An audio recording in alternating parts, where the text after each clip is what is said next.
There are men who break slowly, like old stone worn by rain.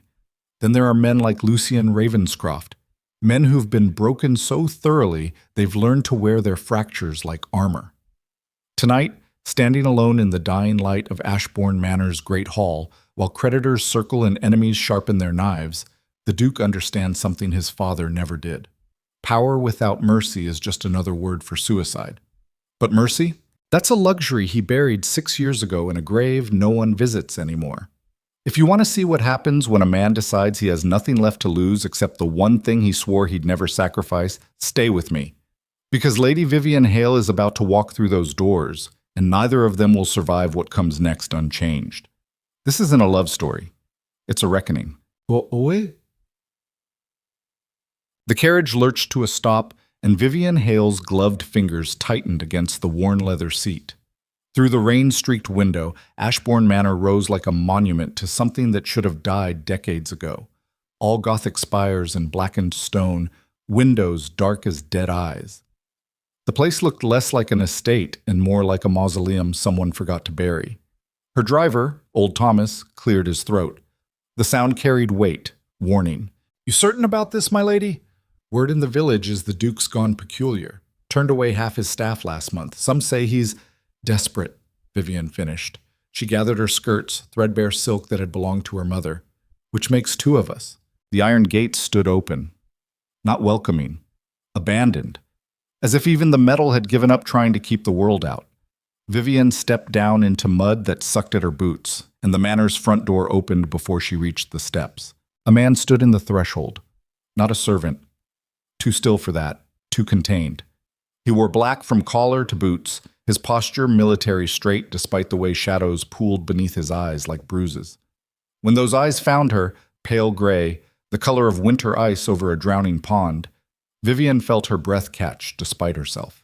She'd seen portraits, heard stories. None of them had mentioned the way Lucian Ravenscroft looked at a person like he was calculating exactly how much damage they could withstand before breaking. "Lady Hale." His voice matched his eyes. Cold. Controlled. "You're late." Vivian climbed the steps, refusing to hurry despite the rain soaking through her cloak. "Your letter said 4 o'clock. It's 10 past." "In my house, Lady Hale, late is anything that isn't early." She stopped one step below him, close enough to see the tension in his jaw, the way his fingers curled slightly at his sides. This was a man who lived on the edge of his own control, and everyone around him knew it. "Then perhaps you should have been more specific in your correspondence, Your Grace. I'm here about my father's debt. Not to audition for your household staff." Something flickered behind his eyes. Not quite amusement, more like recognition of a blade being drawn. He stepped aside. 5 minutes. My study." The entrance hall swallowed her whole. Marble floors stretched into darkness, portraits of dead Ravenscrofts glaring down from walls that wept with damp. Dust motes danced in the single shaft of light from a half-shuttered window. The whole place smelled of decay and old money, the particular stench of aristocracy eating itself alive. A grandfather clock ticked somewhere in the depths of the manor, counting down to midnight or apocalypse or both. Lucien moved ahead of her with the fluid economy of a predator, not bothering to check if she followed. His boots echoed on stone. Through doorways she glimpsed rooms shrouded in white sheets, furniture abandoned like corpses no one had bothered to identify. This wasn't a home. It was a crime scene. The study door stood open. He entered, crossed to a desk buried beneath papers, and only then turned to face her. The rain drummed against windows behind him, turning his silhouette into something carved from shadow. "Your father owed the Ravenscroft estate £47,000, he said without preamble, plus interest accrued over 6 years. That brings the total to roughly 63,000. I assume you're here to negotiate terms of repayment." Vivian forced herself to meet his gaze. "I'm here to tell you that debt died with my father. I don't have £63,000. I don't have 6,000. I barely have 60. "Then you shouldn't have come." "I came because your letter said if I didn't, you'd seize Thornfield House. That's all I have left of him. Everything else, the investments, the businesses, even the goddamn silverware, it's gone. Creditors took it. Men like you." His expression didn't change, but something in the air between them shifted. colder, more dangerous. Men like me, he repeated softly. You mean men who expect their debts to be honored? How terribly unreasonable. I mean men who've never had to choose between eating and keeping the roof over their heads. Men who think honor is something you can afford when you've never been desperate. Lucien moved then, circling the desk with deliberate slowness. He stopped 3 feet from her, close enough that she could see the fine lines at the corners of his eyes, the silver threaded through his black hair at the temples. He was younger than those details suggested, mid-30s maybe, but he wore age like a man who'd lived several lifetimes' worth of damage. Desperation, he said, is when you realize everything your family built over 400 years is about to be destroyed by vultures too cowardly to fight you face to face. When every morning you wake up wondering which enemy will strike today, which secret will be the one that finally brings the walls down. When you understand that honor isn't a luxury, Lady Hale, it's a curse that keeps you standing long after any sane person would have run. The rawness in his voice caught her off guard. For a moment the mask slipped, and she saw what lived beneath it, exhaustion so profound it had calcified into something harder than bone. She cleared her throat. Then you understand why I can't pay you. I understand why you think you can't. He returned to his desk, pulled open a drawer. But we're not here to discuss payment. He withdrew a document, set it between them. Vivian leaned forward, scanning the dense legal script, and felt the floor tilt beneath her feet. A marriage contract, she whispered. An engagement contract. Temporary. 6 months to be precise. She looked up. You're insane. Probably. He gestured at the paper like it was something distasteful. The Ravenscroft name is dying, Lady Hale. Not from debt, though God knows we have enough of that. From scandal. My younger brother has been gambling away portions of the estate I didn't even know could be gambled. My father's political enemies have spent the last decade turning us into a cautionary tale. Parliament is considering seizure of our lands on grounds of gross negligence and moral turpitude.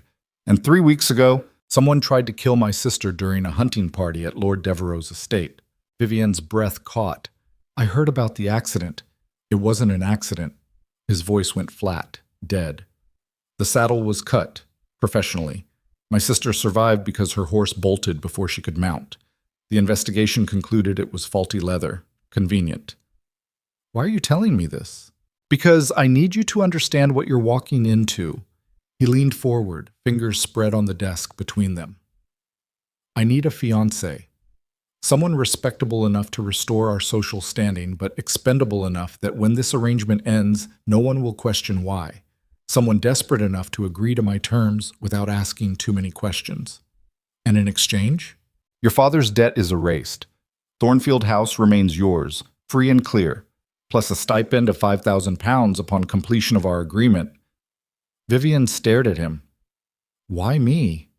Because you're a ghost. Your father's ruin kept you out of society for 6 years. No one remembers you, no one cares about you, which means no one will look too closely at where you came from or why I chose you. The cruelty was efficient, surgical, but Vivian had spent 6 years learning how to survive men who thought they could cut her with words. And if I refuse? Then I call in your father's debt tomorrow morning. Thornfield House will be auctioned by the end of the month. You'll have nothing. He straightened. But you won't refuse. How can you be so sure? For the first time since she'd arrived, something almost human crossed his face. Almost. Because we're the same, Lady Hale. We're both fighting to save something that's already dead. The only difference is I've accepted it. The clock somewhere in the manor's depths chimed the hour. 5 doleful notes that sounded like a funeral march. Vivian looked down at the contract. The terms were outlined in merciless detail. She would live at Ashbourne Manor, appear at his side at all required social functions, behave as a devoted fiancée in all public settings. Private conduct was not specified. Their arrangement would be a business transaction, nothing more. At the bottom, 2 spaces for signatures. His already filled in, the ink still wet. I need time to think, she said. You have until I finish this sentence. After that, the offer expires and you can find your own way back to London. Vivian's hand trembled as she reached for the pen on his desk. She'd faced ruin before, when her father drank himself to death, when the creditors came, when she'd sold her mother's jewelry piece by piece to buy bread. But this felt different. This felt like stepping off a cliff in the dark, hoping someone had bothered to put water at the bottom. She signed her name. The scratch of the pen sounded obscenely loud. Lucien took the contract, folded it with mechanical precision, and locked it in his desk drawer. "Welcome to Ashbourne Manor, Lady Hale. Try not to die while you're here. Is that likely?"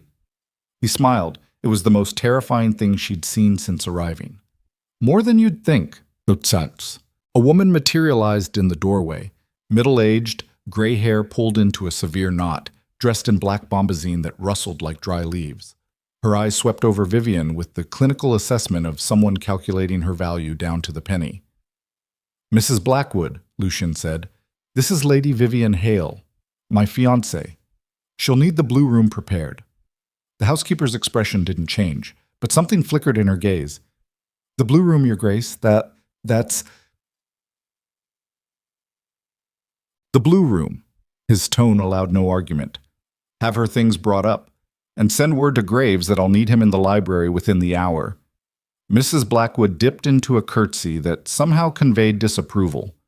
"As you wish." She turned to Vivian. "If you'll follow me, my lady." The corridors wound through the manor like arteries through a dying body.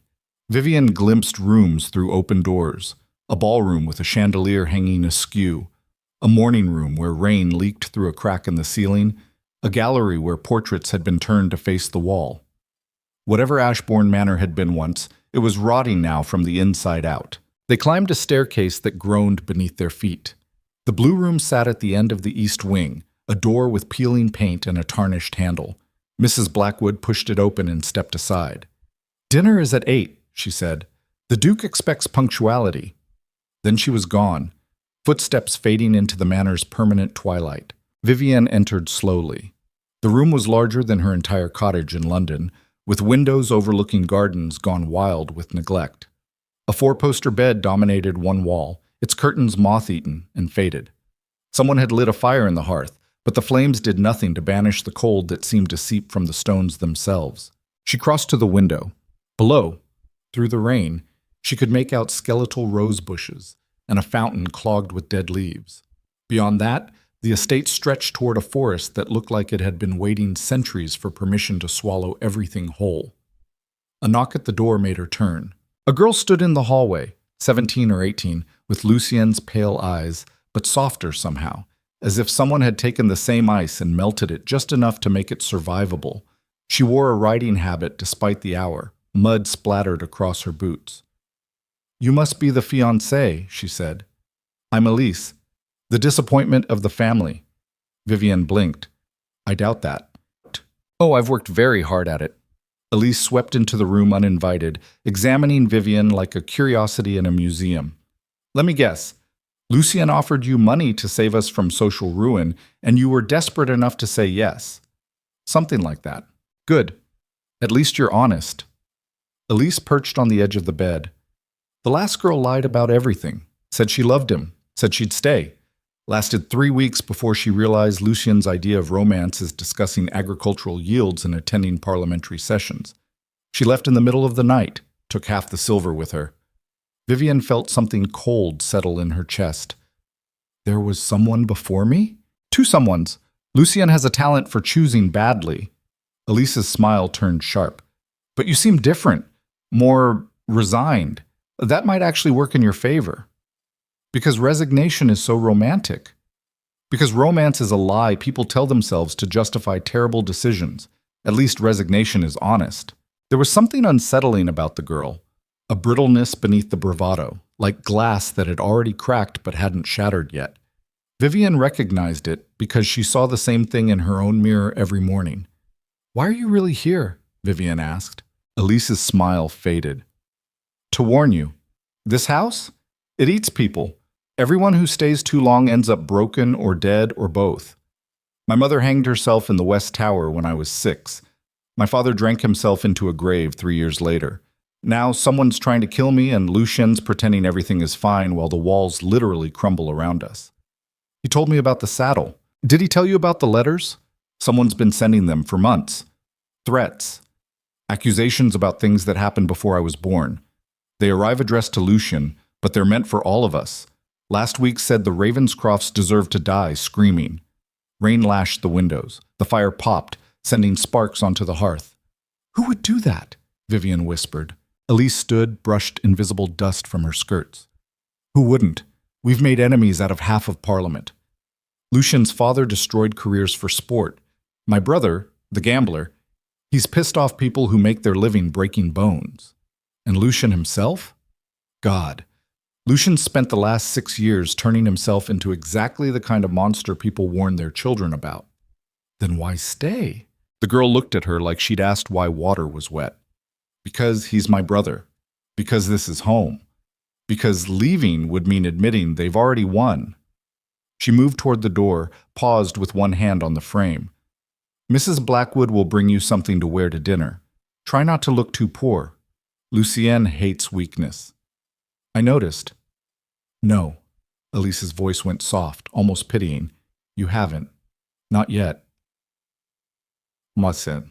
Dinner was served in a dining room designed to seat 40, but currently occupied by 3. Vivienne sat to Lucien's right, Elise across from her, while servants moved through shadows like ghosts attending a wake. The chandelier overhead held maybe a dozen working candles out of 100 sockets. Lucian hadn't changed clothes. He sat at the head of the table with the rigid posture of someone who'd learned to armor themselves with protocol, cutting his meat with mechanical precision. He hadn't spoken since Vivienne entered the room.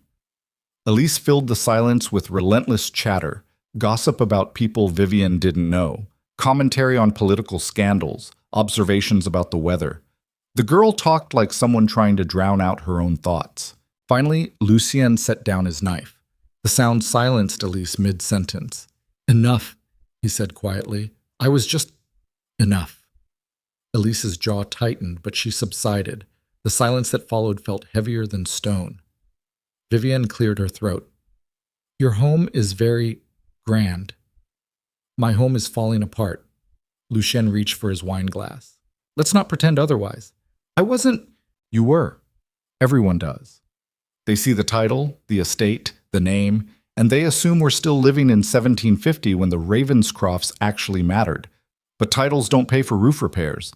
Ancestral portraits don't settle debts. And no one gives a damn about bloodlines when your family's been turned into a punchline." Vivienne set down her fork. "Is that what you think? That your family's a joke? I think we're a cautionary tale about what happens when pride matters more than survival. My father spent decades making enemies because he believed the Ravenscroft name made us untouchable.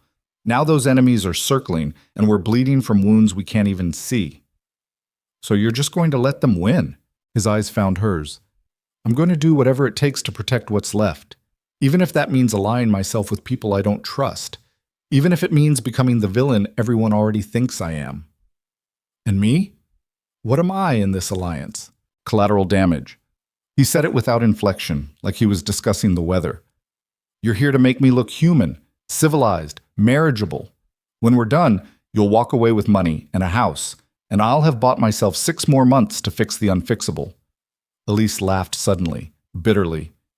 "God, Lucien, you really know how to charm a woman." "I'm not trying to charm her. I'm being honest." "Honesty isn't always kindness," Vivienne said. "No." He lifted his wine glass in a mock toast. "But it's what we have left."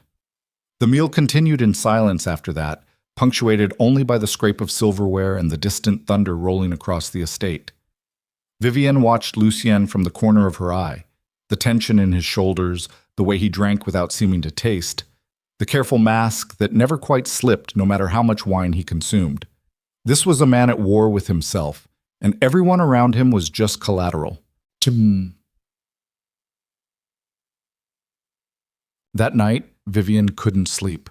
The bed was too soft, the room too cold, the silence too complete.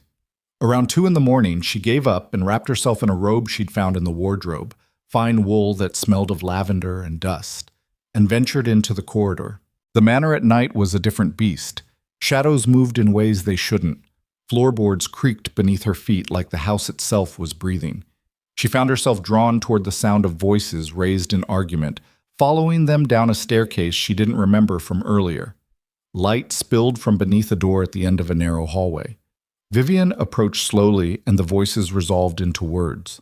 "Telling you it's suicide," a man said. "Not Lucian." younger, rougher. Marrying her won't fix anything. It'll just give them another target. I don't recall asking for your opinion, Adrian, Lucian's voice, cold as ice on steel. Someone has to tell you when you're being an idiot. Or have you fired everyone brave enough to do that? Careful. Or what? You'll cut me off? Disinherit me? You've already taken everything that matters. What else is there? A crash. Glass shattering. Vivian flinched. You took it yourself, Lucian said, each word dropping like stones into water. Every card game, every bad bet, every promise you made and broke. I've spent 6 years cleaning up your messes while you pissed away our legacy and called it living. At least I'm living. You're just existing, going through the motions, playing the perfect duke while the whole thing burns down around you. Get out! Lucien, get out! The door flew open. A young man stumbled into the hallway, mid-20s, with Lucian's build but none of his control. His eyes were red-rimmed, his cravat askew, and when he saw Vivian standing there in her borrowed robe, he laughed. Oh, perfect. An audience. You must be the newest sacrifice. He sketched a mocking bow. Adrian Ravenscroft, the family disappointment, though I see my brother's already claimed that title. Adrian. Lucian appeared in the doorway behind him. Leave. Now. Why? She'll find out eventually. Might as well tell her up front that this place is cursed. Everyone who stays ends up destroyed. Our mother, don't. Our father, Adrian. Even you, big brother. Especially you. Look at yourself. When's the last time you slept? When's the last time you felt anything besides rage or exhaustion? You're killing yourself to save something that's already dead and dragging the rest of us down with you. Lucian moved so fast Vivian barely saw it.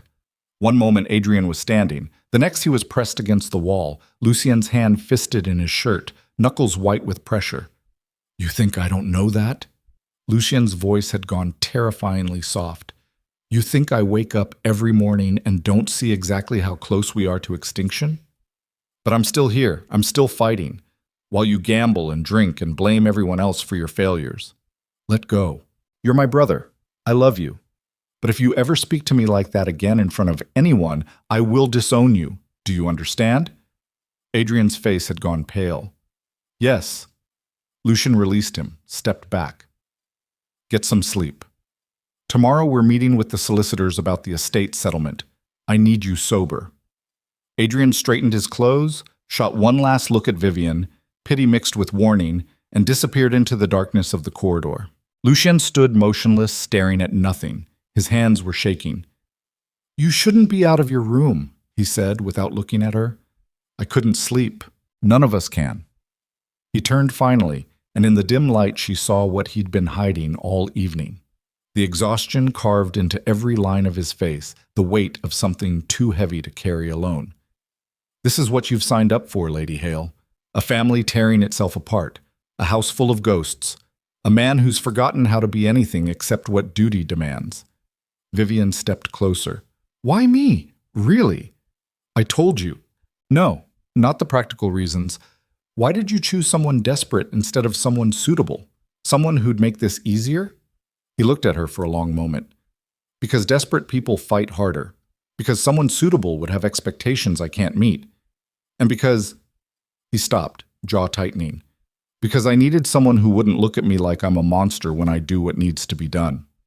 And what's that? Whatever it takes. Thunder rolled across the estate. The candle in the corridor flickered but didn't die. There's something you're not telling me, Vivian said. Something worse than debt or scandal or even attempts on your sister's life. Lucian's smile was terrible.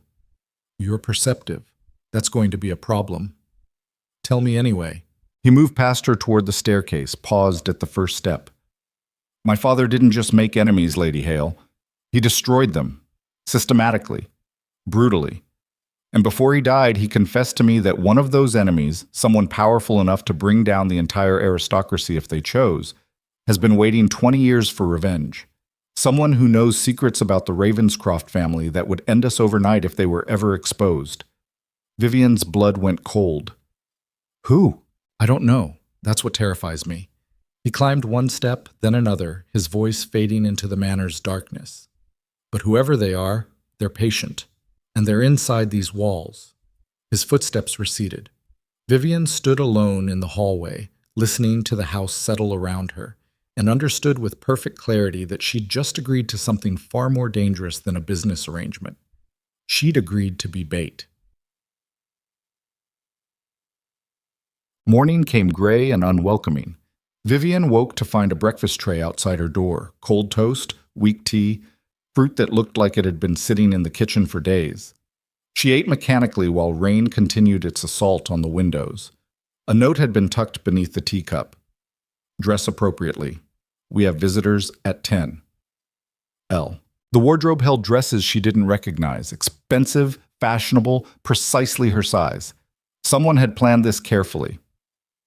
Mrs. Blackwood appeared at 9:30 to help her into a forest green silk that probably cost more than Thornfield House, then escorted her downstairs to a receiving room Vivian hadn't seen during yesterday's tour. Lucien stood by the fireplace in full formal dress, looking like he'd been carved from marble and resentment. Beside him, a man in legal robes examined documents with the intensity of someone searching for loopholes. "Lady Hale," Lucien said, "this is Graves, my solicitor. He'll be explaining the terms of our arrangement to Lord Pemberton." "Pemberton?" Vivian's stomach dropped.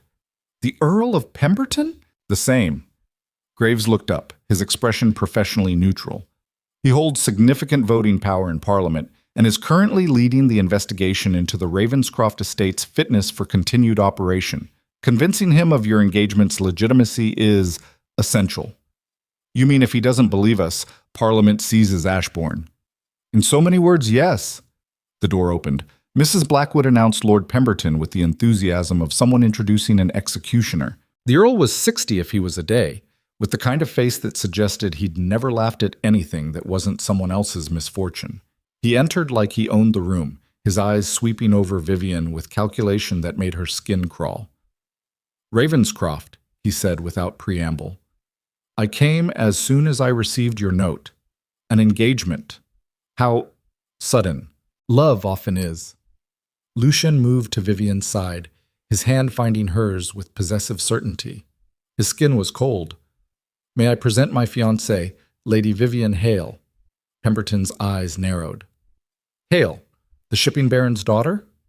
"The same," Vivian said evenly. "I heard your father died destitute, debts across 3 counties. Terrible business." "Yes," Vivian said. "It was. And yet here you are, engaged to a duke. One must wonder about the circumstances."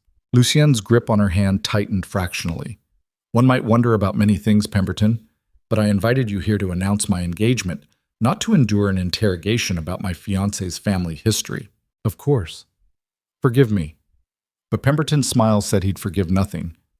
"I merely find it curious that the Duke of Ashbourne, who has refused every marriage prospect presented to him for 6 years, would suddenly choose the daughter of a disgraced merchant, unless, of course, there were extenuating circumstances." The room went very still. Graves shifted uncomfortably. Vivian felt Lucien's entire body go rigid beside her. "If you have something to say," Lucien said softly, "say it. I'm saying that Parliament takes a dim view of marriages entered into for financial convenience, particularly when one party's family is under investigation for gross misconduct and possible criminal negligence. My engagement has nothing to do with Parliament, doesn't it?" Pemberton circled them slowly. "The timing is remarkable. You're facing seizure of your lands within the month. Your brother has gambled away significant portions of your liquid assets. Your sister narrowly survived what many believe was an assassination attempt. And now, conveniently, you're getting married to a woman whose only social connection to you is a debt her father owed your estate." He stopped directly in front of Vivian, studying her like an insect pinned to a board. "Tell me, Lady Hale, do you love the Duke?" Vivian's mouth went dry. She felt Lucien watching her, waiting. Everything hung on her next words. She thought about Thornfield House, about her father's grave, about the 6 years she'd spent clawing her way through poverty, while people like Pemberton used her family's ruin as dinner conversation. Then she thought about Lucien's hands shaking in the candlelight, about Elise's warning, about the way Lucien had said desperate people fight harder, like it was both accusation and plea. Love? She smiled, let contempt bleed into her voice. No, my lord, I don't love him. Pemberton's eyebrows rose. Graves made a strangled sound. Lucian went absolutely motionless. Vivian continued. I respect him. I admire his dedication to preserving his family's legacy despite impossible odds. I appreciate his honesty about exactly what this marriage means and what he expects from it. But love? She laughed. Love is for people who have the luxury of feelings. I'm marrying him because he offered me a life better than the one I had. And he's marrying me because I don't expect him to be anything except what he is. If that offends your sensibilities, my lord, I suggest you take it up with the institution of aristocratic marriage itself. I'm hardly the first woman to choose security over sentiment. Silence. Pemberton stared at her like she'd just recited something in a dead language. Then Lucian laughed. Actually laughed. The sound was rusty, like machinery that hadn't moved in years, but genuine. There you have it, Pemberton. We're both pragmatists. How refreshingly mercenary. He raised Vivian's hand to his lips, kissed her knuckles with a gentleness that contradicted everything about his demeanor. My fiancé is nothing if not honest. Pemberton's face had gone red. This is highly irregular. So is investigating a peer's estate on trumped-up charges of moral turpitude. Yet here we are. Lucien's smile turned sharp. Unless you'd like to explain to the House of Lords why you're so interested in destroying the Ravenscroft family, I'm certain they'd be fascinated by your motivations, particularly given your own financial ties to certain shipping concerns that competed with Lady Hale's late father. Pemberton went very still. You wouldn't dare. Try me. The two men stared at each other across a gulf of mutual hatred that probably predated Vivian's birth. Finally, Pemberton straightened his coat with sharp, angry movements. This isn't over, Ravenscroft. It never is.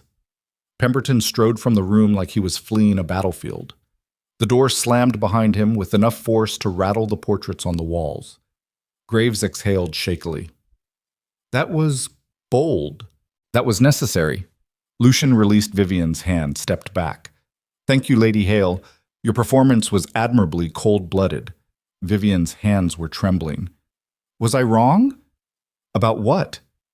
Everything I said. He looked at her for a long moment. No, you were brutally, perfectly accurate, which is exactly why it worked. He turned to Graves. Draw up the announcement for the papers. I want it in print by tomorrow morning. And send word to Lady Devereux that we'll attend her ball next week. It's time to make our engagement official. Graves gathered his papers and fled. Vivian and Lucian stood alone in the receiving room while rain continued its eternal drum against the windows. I should have warned you, Lucian said quietly. About Pemberton. Why didn't you? Because I needed to see how you'd react under pressure, whether you'd panic or lie, or... He trailed off. You did better than I expected. Because I told him I don't love you? Because you understood that love would have made us vulnerable. Honesty made us dangerous. Vivian moved to the window, stared out at the drowning gardens. Your father, the enemies he made, was Pemberton one of them? One of many. Lucien joined her at the window, but he was looking at something beyond the rain. 20 years ago, my father destroyed Pemberton's brother in a parliamentary vote, ruined his career, exposed financial crimes, drove him to suicide. Pemberton's been waiting ever since for an opportunity to return the favor. This investigation, it's personal for him. He wants to watch us lose everything the way his brother did. And the others? How many enemies are there? Lucien's laugh was hollow. Enough to fill this room twice over. My father believed in total victory. He didn't just defeat his rivals, he annihilated them, made examples, burned bridges, and salted the earth behind him. And now you're paying for his wars. We all are. He glanced at her sideways. You still have time to run, you know. Take the money from today's performance and disappear before you get too deep into this. Is that what you want? What I want, he said slowly, is irrelevant. What I need is someone willing to stand in the wreckage with me while I figure out how to stop the bleeding. If you're that person, Lady Hale, then welcome to hell. If not, he shrugged. The door's right there. Vivian looked at the gardens, the crumbling estate, the man beside her who wore his grief like armor. She thought about everything she'd lost, Everything she'd survived, everything she'd become in 6 years of fighting to stay alive. "I don't run," she said. "Everyone runs eventually. Then I'll be the exception." He studied her face for a long moment, searching for something. Doubt, maybe. Fear, dishonesty. Whatever he found seemed to satisfy him because he nodded once. "Very well. Then we begin." What? The week that followed was a masterclass in performance. Lucien took Vivienne to parliamentary sessions where she smiled politely while aging lords discussed tariffs and trade routes. They attended dinners where she laughed at jokes she didn't find funny and pretended not to notice the whispers following her everywhere. They rode through Hyde Park on a gray afternoon while society's elite took notes on every gesture, every glance, every word exchanged between them. Through it all, Lucien played his part with mechanical perfection, the devoted fiancé, attentive but not effusive, proper but not cold. And Vivienne learned to read the signs of his real emotions in the tiny details. The tightness around his eyes when someone mentioned his father, the slight pause before he laughed at pleasantries, the way his hands would curl into fists when no one was looking. This was a man at the edge of his endurance, and everyone except her seemed content to ignore it. On the evening of Lady Devereux's ball, Vivienne descended the stairs in a gown that cost more than her father's funeral, midnight blue silk with silver embroidery that caught the light like starlight. Mrs. Blackwood had managed to make her hair look like something from a society portrait, rather than a woman who'd been broke 3 weeks ago. Lucien waited at the bottom of the stairs in full formal evening dress. He looked up as she approached, and something crossed his face too quickly to identify. "You look—" He stopped. Started again. "Appropriate." Elise, lounging against the banister, rolled her eyes. "Jesus, Lucien, try beautiful. It's not that hard." "I don't lie." "Then expand your emotional vocabulary." He ignored his sister, offered Vivienne his arm. "The carriage is waiting." The ball was everything Vivienne remembered from her brief glimpse of high society before her father's fall. Too many candles, too much champagne, too many people pretending their lives weren't built on inherited wealth and carefully maintained illusions. Lady Devereux held court near the orchestra, her diamonds catching light like weapons. Lucien moved through the crowd with predatory grace, Vivienne on his arm, nodding to acquaintances and ignoring the stares that followed them like a wake. They'd almost reached the refreshment table when a voice stopped them cold. "Ravenscroft, what a surprise." A man stepped into their path, 50 or so, with the kind of smile that suggested he knew where all the bodies were buried and had helped dig half the graves himself. He wore his evening dress like armor, and his eyes held the dead coldness of someone who'd long since stopped pretending to be human. Lucien's entire body went rigid. "Lord Ashford, I heard rumors of an engagement. Didn't believe them until now." Ashford's gaze slid to Vivienne, and she felt ice crawl down her spine. "And who is this charming creature?" "My fiancée, Lady Vivienne Hale." "Hale." Ashford tasted the name like wine. "Of the shipping Hales? I knew your father. Terrible business, that. Debts can be so destructive." Vivienne felt Lucien's arm tighten beneath her fingers. Warning or restraint, she couldn't tell. "My father's affairs are settled," she said evenly. "Are they? How fortunate." Ashford's smile widened. "I only mention it because the Duke and I have such a long history. His father and I were great friends once, before certain indiscretions came to light." "Ashford," Lucien said quietly. "Walk away." "Or what? You'll challenge me? Ruin me the way your father ruined mine?" He leaned closer, dropped his voice. "I know what you're doing, Ravenscroft. This marriage? It won't save you. Nothing will. Your family's time is over." And then he was gone, disappearing into the crowd like smoke. Lucien stood frozen, his face carved from stone. Vivienne could feel him shaking. "Who was that?" she whispered. "My father's greatest mistake." He exhaled slowly, forced his shoulders to relax. "Come, we should dance. Everyone's watching." He led her onto the floor as a waltz began, his hand finding her waist with careful precision. They moved through the steps mechanically at first, then with increasing fluidity as muscle memory overrode conscious thought. "Your father destroyed his family?" Vivienne asked quietly. "His father embezzled funds from a joint venture. My father exposed him publicly. The man killed himself. Ashford lost everything, his inheritance, his prospects, his name. He rebuilt himself from nothing, and he spent 20 years planning his revenge. Is he the one? The enemy your father mentioned? Lucian spun her through a turn. One of them.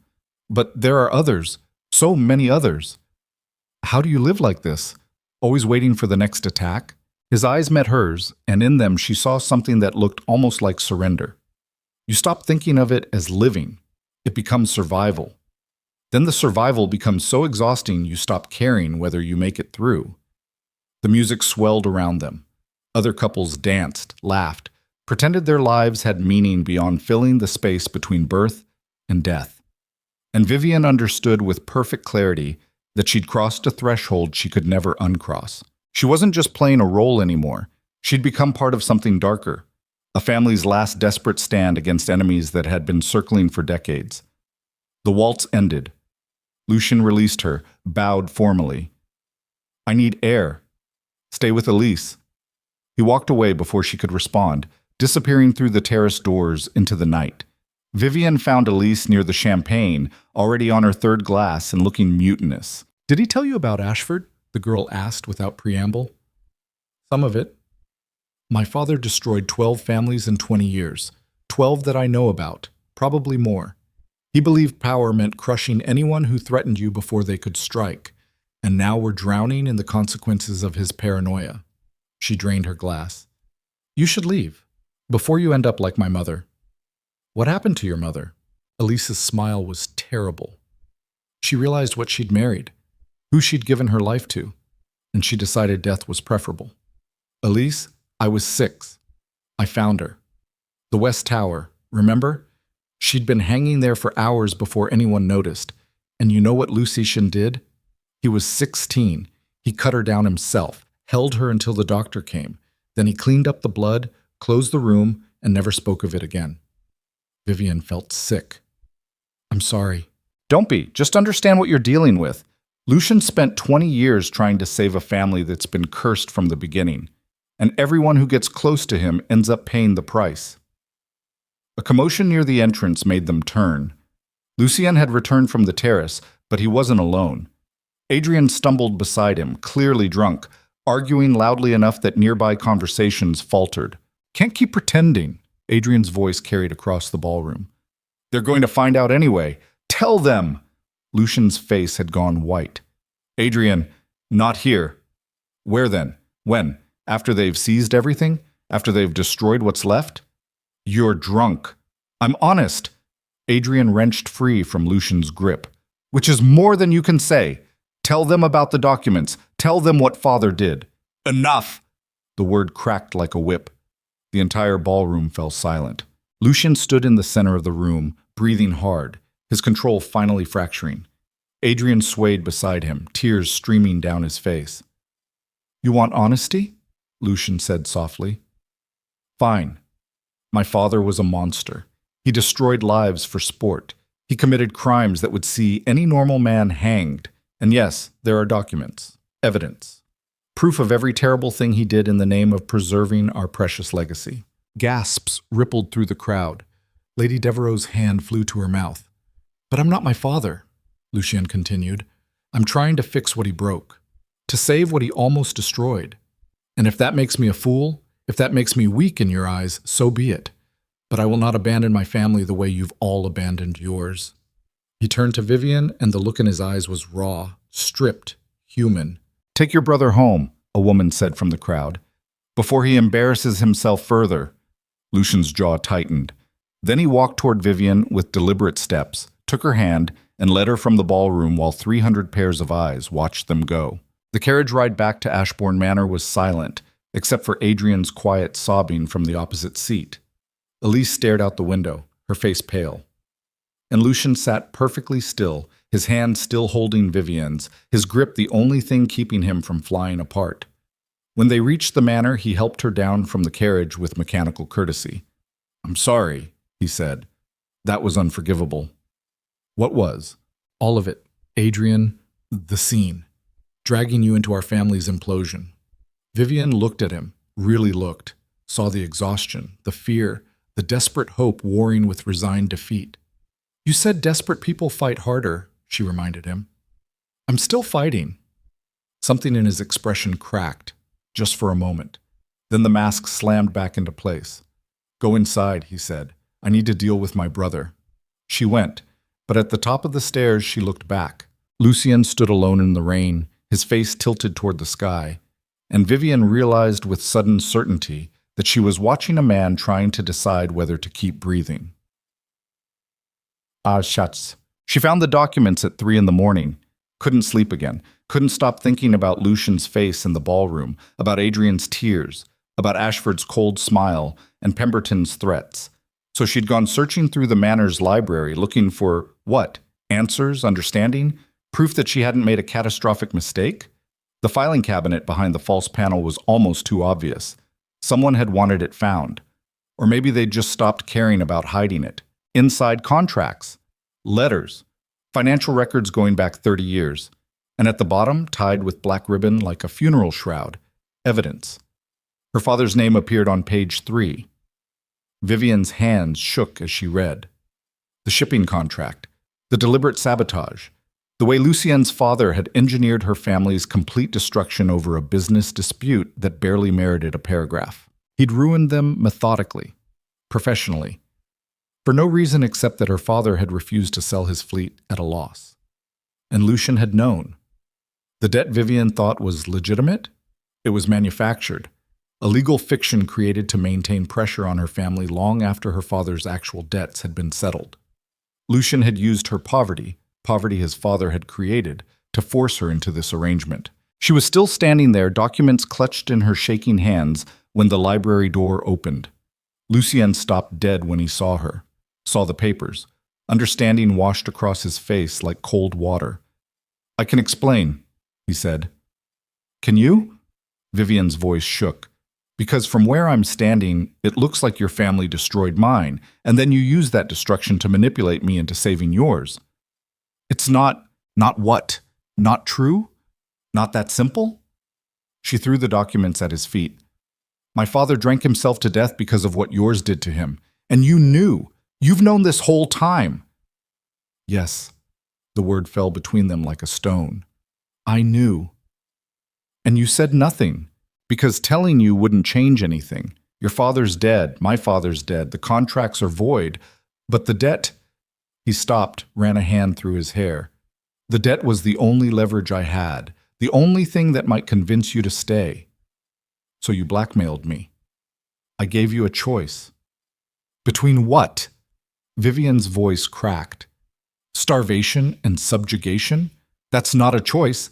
That's extortion. I know. He said it quietly, without defense. I know what I did, and I know you have every right to hate me. But I need you, and I had nothing else to offer except the same ruthlessness your father used, the same cruelty, the same willingness to destroy anyone who stood in your way. Silence. The clock in the corner ticked toward dawn. Yes, Lucien said finally, I am my father's son, no matter how hard I try not to be. Vivian stared at him, this man she'd almost begun to trust, almost begun to understand, and saw him clearly for the first time. Not a tragic figure fighting impossible odds. A predator, dangerous, damaged beyond repair. I'm leaving, she said. Tomorrow. Tonight. I don't care about the money anymore. If you leave, I lose everything. That's not my problem. Vivian, Lady Hale, she corrected coldly. We're not friends. We're barely business partners. And after tonight, we're nothing at all. She walked toward the door. Lucien didn't try to stop her, but his voice followed her into the hallway. He wrote you a letter. She stopped, didn't turn around. Your father, Lucien continued, before he died. It was in his effects when I settled the estate. He never sent it, but I have it. Vivian's chest tightened until she couldn't breathe. You've had it this whole time? Yes. And you said nothing. I didn't know how, or when, or if... He exhaled. It's in my study, top drawer. I'll leave it there for you. She turned then, looked at him across the library's shadows. Did you read it? No, it wasn't addressed to me. But you kept it, as more leverage, more blackmail material. No. He met her eyes. I kept it because I thought someday you might want to know what his last words were. Even if those words condemned me and everything I've done. Vivian couldn't speak, couldn't move. The weight of 6 years' poverty, grief, survival, rage crashed down on her all at once. I'm sorry, Lucian said. For what it's worth, I'm sorry. Then he walked past her, out of the library, up the stairs toward whatever darkness awaited him in his own room. And Vivian stood alone, surrounded by evidence of the atrocities that had shaped her life, trying to decide whether revenge or escape mattered more. Dawn was bleeding through the windows when she finally climbed the stairs to her own room. The letter waited on her pillow, thin envelope, her father's handwriting faded with time. She didn't open it, not yet. Because once she read those words, once she knew what her father had wanted to say before the end, she'd have to make a choice. Forgive or destroy. Stay or run. Become part of the Ravenscroft legacy or burn it to the ground. And in that moment, bleeding into morning with rain still drumming against the windows and secrets still hiding in every shadow of Ashbourne Manor, Vivian Hale understood that either choice would cost her everything she had left, including, perhaps, her soul. The letter sat unopened on the escritoire for 3 days while Vivian tried to convince herself she could leave. She'd packed twice. Unpacked once. The second time her hands had simply stopped moving halfway through folding a dress she hadn't owned a month ago, and she'd stood there in the blue room staring at fabric that cost more than her father's funeral until Mrs. Blackwood knocked to announce breakfast. Lucien hadn't spoken to her since the library. He took meals in his study, avoided the corridors she walked. The few times she glimpsed him through doorways, he looked like something carved from exhaustion and regret, moving through Ashbourne Manor like a ghost haunting his own life. Adrian had disappeared entirely. Elise said he'd gone to London to drink himself unconscious in gambling dens where no one knew the Ravenscroft name well enough to judge him for it. And the letter waited. On the 4th morning, Vivian woke to find the envelope had been moved. Someone, Mrs. Blackwood probably, had placed it directly on her pillow, impossible to ignore. A message without words. Decide. She broke the seal with shaking fingers. The handwriting was her father's, but deteriorated, each letter formed with the careful precision of someone whose hands no longer obeyed properly. Whiskey tremors. She'd watched them get worse in those final months. My dearest Vivian, by the time you read this, I'll be gone and you'll hate me for it. I don't blame you. I've given you every reason to despise the man I became after your mother died. Every reason to wish I'd had the courage to stop drinking, stop gambling, stop destroying everything she built. But I need you to know the truth about Ashbourne, about the Duke's father. 23 years ago, I refused to sell my shipping fleet to Malcolm Ravenscroft. He wanted it for half its value, claimed market conditions justified the price. They didn't.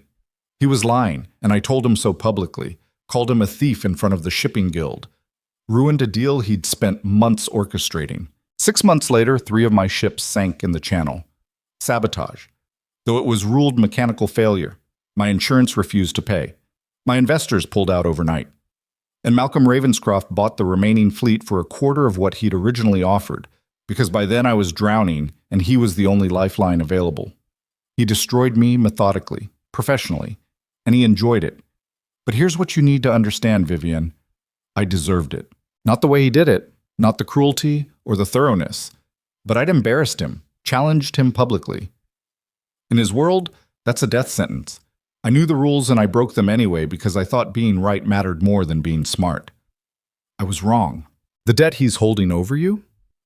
It's manufactured, legal fiction. My actual obligations were settled years ago through the forced sale. But Malcolm kept the paperwork active, kept adding interest, kept the sword hanging over our family's head even after I had nothing left to take. He did it because men like him need enemies, need someone to crush. It gives them purpose. His son is probably the same. They always are. So here's my advice, the only valuable thing I have left to give you. If young Ravenscroft comes calling about the debt, run. Don't negotiate. Don't hope for mercy. Men raised in that world don't know what mercy is. They only understand power and the taking of it. Run, Vivian. Run and don't look back. I love you. I'm sorry I wasn't strong enough to be the father you deserved. Your wretched, broken, still-loving father. Vivienne read it twice. Then she folded it carefully, tucked it into her pocket, and walked downstairs to find Lucien.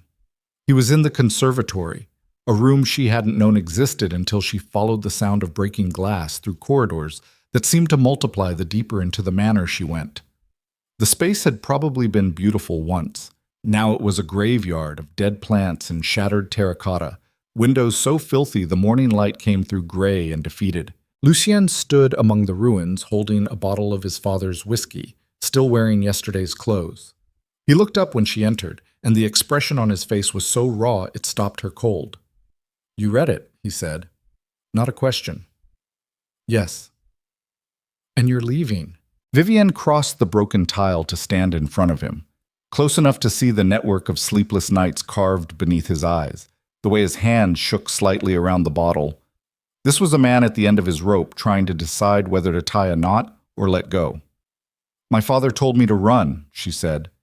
"Told me you'd be exactly like Malcolm, that men raised in power can't be anything except what their fathers made them." He was right. Was he? She held his gaze. "Because the Lucien your father raised wouldn't have kept that letter, wouldn't have given me the choice to leave. He would have destroyed it and kept using the debt like a leash." Lucien laughed bitterly. "You don't know what I'm capable of." "Then tell me. Show me. Stop hiding behind this performance of self-loathing and explain why you kept a letter that proves everything I accused you of." "Because I wanted you to know." The words exploded out of him. "Because I'm so fucking tired of lying, of manipulating, of being exactly what everyone expects me to be. Because when I met you, I saw someone who'd survived the same destruction I'm drowning in, and I thought—" He stopped, swallowed. "I thought maybe if you knew the truth, you'd understand why I did it, why I'm doing this." "Understand what?" He set down the bottle with exaggerated care. "I'm not trying to save my family's legacy, Vivienne. I'm trying to burn it down before it kills everyone I love." The words hung between them like smoke. "Explain," she said quietly. Lucien moved to the filthy windows, stared out at nothing. "My father spent 40 years building an empire on the corpses of people who challenged him, made enemies out of anyone who wouldn't bend. And before he died, he told me about them. Every family he'd destroyed, every secret he'd uncovered, every piece of leverage he'd collected like trophies. He had documents proving affairs, embezzlement, treason, enough to bring down half of Parliament if he wanted to. Why are you telling me this? Because those documents, they're missing. Someone took them 3 weeks before my father died, and whoever has them is using them to systematically destroy what's left of the Ravenscroft name." Vivienne felt ice crawl down her spine. "The blackmail, the attempts on a lease, it's all connected.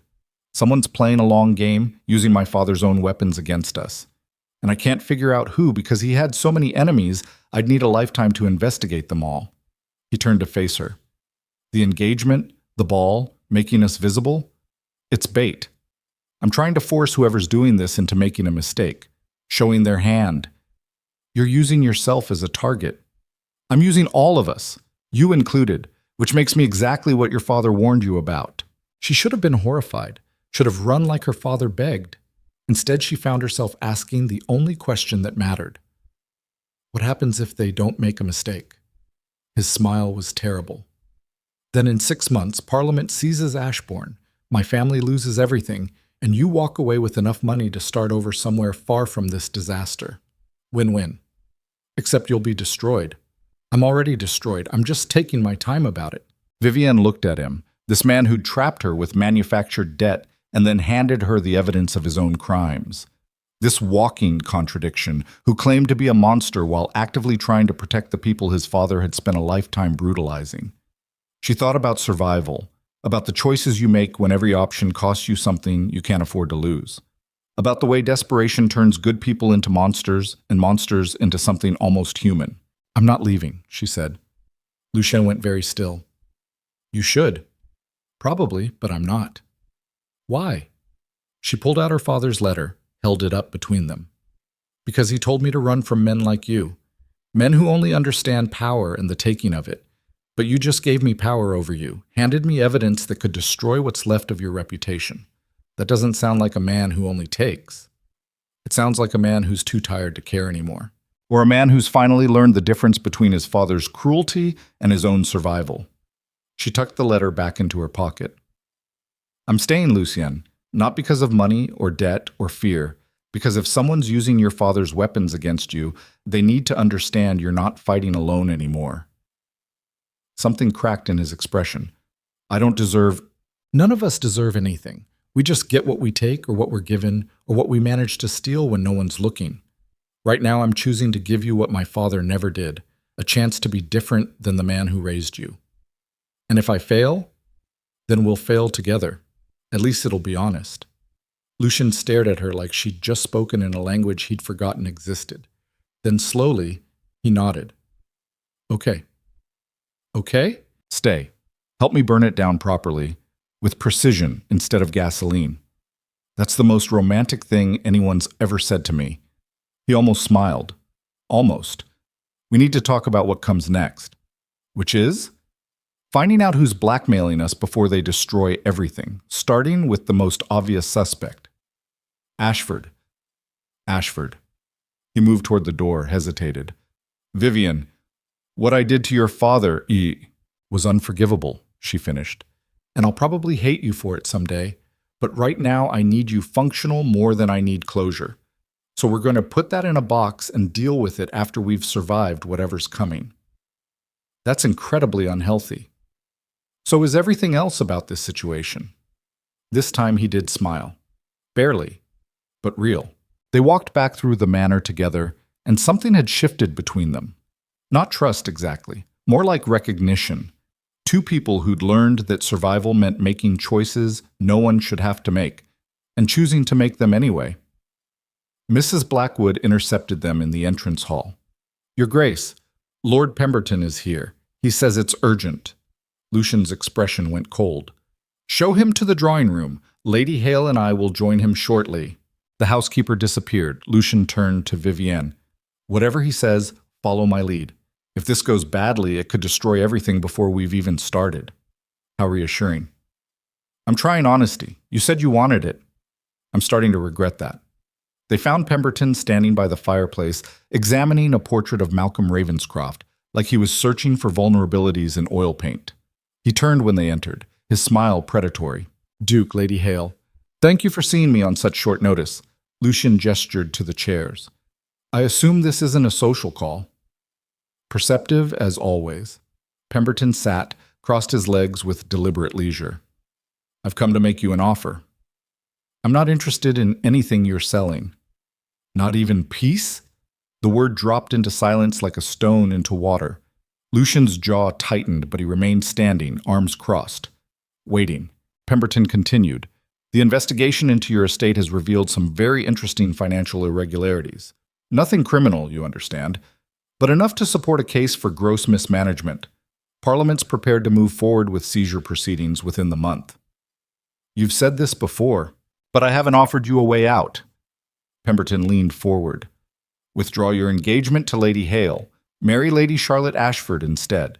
Her father's willing to forget past grievances if it means allying our families. The marriage would stabilize your finances, restore your social standing, and convince Parliament you're taking your responsibilities seriously. Vivian felt like she'd been punched. Ashford's daughter. A strategic alliance, Pemberton said smoothly. Mutually beneficial. You get to keep Ashbourne. Ashford gets revenge on the man who destroyed his father by marrying into the family. Everyone wins. Except Vivian, Lucien said quietly. Lady Hale would be compensated generously for her trouble. And honestly, she'd be better off. You're not exactly husband material, Ravenscroft. You'd make her miserable within a year. Lucien's hands curled into fists at his sides.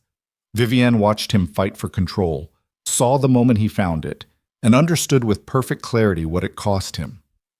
No, he said. Pemberton's eyebrows rose. No? I'm not marrying Charlotte Ashford. I'm not dissolving my engagement. And I'm not bargaining with vultures who've spent 20 years waiting for their chance to pick my family's bones clean. You're being irrational. I'm being honest. For the first time in my life, I'm choosing what I want instead of what duty demands. And what I want is for you and Ashford and everyone like you to understand that the Ravenscroft family is done playing by your rules. Pemberton stood slowly. You're making a mistake. Probably. But it's my mistake to make. Parliament won't be as forgiving as I'm prepared to be. Then let them come. Let them investigate. Let them dig through every document and ledger and piece of correspondence my father left behind. Because I'm done protecting his legacy. If the Ravenscroft name has to burn to free us from his shadow, so be it. The two men stared at each other across a gulf of mutual hatred that felt centuries old. Finally, Pemberton straightened his coat with sharp movements. You'll regret this. I regret a lot of things. This won't make the list. Pemberton strode from the room like he was fleeing a battlefield. The door slammed hard enough to rattle the portraits. Vivian exhaled shakily. You just declared war on half of Parliament. I declared honesty. Lucian turned to face her.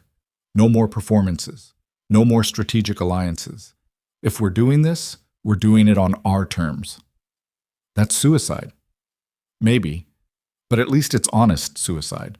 She wanted to argue, wanted to point out all the ways he'd just made everything worse, but the expression on his face stopped her, something like relief mixed with terror, the look of a man who'd been holding his breath for years and finally decided to just drown. What now? She asked. Now we find out who's really behind this, starting with Ashford's financial records. If he's been blackmailing us, there'll be evidence. And if there isn't, then we keep looking, because whoever's doing this made one mistake. What's that? His smile was sharp enough to cut. They assumed I'd keep playing by the old rules, that I'd sacrifice anything to preserve my father's legacy, but they miscalculated. I don't want to preserve it anymore. I want to burn it down and build something better from the ashes. That's remarkably optimistic for someone who was drinking whiskey in a dead conservatory an hour ago. That's before I remembered what it felt like to choose something instead of having it chosen for me. A knock at the door interrupted them. Mrs. Blackwood entered, her face pale. Your Grace, there's been an incident in the village. Your brother... What about Adrian? He's been arrested. Assault, they're saying. Against Lord Devereux's son during a card game gone wrong. He's asking for you. Lucian closed his eyes briefly. When he opened them, the exhaustion was back, heavier than before. Of course he is. He strode from the room without another word. Vivian followed, catching up as he descended the front steps toward the waiting carriage. I'm coming with you, she said. This isn't your responsibility. Neither is any of this. But I'm here anyway. He looked at her for a long moment, then nodded. Stay close. The village isn't friendly to Ravenscrofts these days. The ride to the magistrate's office took 20 minutes through countryside that had probably been beautiful before poverty turned it gray. Vivian glimpsed faces in cottage windows, suspicious, hostile, watching the Ravenscroft carriage pass with the dead-eyed assessment of people who'd been crushed too many times to hope for mercy anymore. The magistrate was a thin man with the permanent stoop of someone who'd spent their life bowing to power. He led them to a cell in the back where Adrian sat on a wooden bench, his face bruised and his hands shaking. Lucienne, Adrian's voice cracked. I'm sorry. I'm so fucking sorry. What happened? Devereux's son accused me of cheating, said I'd been marked cards. I hadn't. I swear to God I hadn't. But he kept pushing and He gestured helplessly at his face. I hit him, lost control. And now he's saying I tried to kill him. Did you? No, Christ, no. I just wanted him to shut up. Wanted everyone to stop looking at me like I'm the family disappointment. Lucien knelt in front of his brother, gripped his shoulders hard enough to bruise. Listen to me. You are not a disappointment. You're struggling. There's a difference. Doesn't feel like it. I know, but feelings aren't facts. He stood, turned to the magistrate. What's the bail? £5,000. Done. I'll have the funds transferred this afternoon. The magistrate shifted uncomfortably. There's another matter, Your Grace. Lord Devereux is demanding formal charges. Assault with intent to grievously harm. If convicted, your brother could face prison. Devereux wants a spectacle. He wants justice. He wants revenge. His son's been gambling drunk for years with no consequences. But the moment a Ravenscroft fights back suddenly, it's a capital offense. Lucian's voice went cold. Tell Devereux I'll pay reparations. Medical expenses, emotional distress. Whatever he wants. But I won't let him turn my brother into a cautionary tale to satisfy his ego. I'll pass along your offer. Do that. They left Adrian in the cell. The magistrate wouldn't release him until the bail was processed, and climbed back into the carriage. Lucien stared out the window at the passing countryside, jaw tight. He's getting worse, he said quietly. The drinking, the gambling, I've tried everything. Hired physicians, restricted his funds. Nothing works. Maybe he doesn't want it to work. What's that supposed to mean? Vivienne chose her words carefully. Sometimes destruction is easier than rebuilding. Your father tore your family apart. Adrian's just finishing what Malcolm started. That's a terrible thing to say. It's an honest thing to say. You wanted honesty. He looked at her then, really looked, and something in his expression shifted. You think I'm enabling him. I think you're protecting him from consequences because you feel guilty about everything your father did. But guilt isn't love, and protection isn't the same as help. So what would you have me do? Let him rot in prison? I'd have you stop trying to save him and let him save himself, or fail trying. At least then it would be his choice. Lucien's hands curled into fists against his thighs. You sound like my father. No, your father destroyed people for defying him. I'm suggesting you stop destroying yourself trying to fix what they broke. There's a difference. They rode in silence after that, but Vivienne could feel the tension radiating off Lucien like heat. When they reached Ashbourne Manor, he climbed from the carriage without waiting for her, strode up the steps, and disappeared into the house. She found him an hour later in his study, surrounded by ledgers and correspondence, a bottle of whiskey open on the desk. Don't, she said from the doorway. Don't what? Drink yourself into believing this is your fault. Adrian made his choices. You're not responsible for them. I'm responsible for everything in this family. That's what being the Duke means. No. Being the Duke means managing an estate and representing a title. It doesn't mean sacrificing yourself on the altar of everyone else's mistakes. He looked up at her with eyes gone cold. You've been here less than a month. Don't pretend you understand what this family requires. I understand what survival requires. And drinking yourself to death while your brother does the same, isn't it? Get out. No. Vivienne, I said no. She crossed to the desk, grabbed the whiskey bottle, and poured it into the fireplace. The flames roared blue for a moment, then settled back to orange. You wanted me to stay, to help, so I'm helping, and right now that means telling you the same thing someone should have told your father years ago. You can't save people who don't want to be saved. So I should just abandon him? You should love him enough to let him fail, and be there when he's ready to get back up. She sat on the edge of his desk. Your father destroyed my family trying to prove he was untouchable. Don't destroy yourself trying to prove you're different. Being different means making different choices, not martyring yourself for the same outcomes. Lucien stared at her like she'd just punched him. Then slowly, the fight drained out of him. He slumped back in his chair, suddenly looking every year of his age plus several more. I don't know how to let go, he admitted quietly. Then learn, starting with Adrian, starting with your father's legacy, starting with the idea that you have to be perfect to deserve survival. And if I fail, then you fail, but at least you'll fail trying something different instead of drowning in whiskey while history repeats itself. He looked at her for a long moment, then nodded once. It wasn't agreement exactly, more like acknowledgement that she'd landed a blow he couldn't dodge. Ashford, he said finally, if we're doing this, we start with him. Tonight. Tonight? He's hosting a card game at his estate. Adrian wasn't the only one gambling there. Half of London's elite will be in attendance, drunk and careless. It's the perfect opportunity to search his study. That's insane. That's necessary. He stood, moved to the window.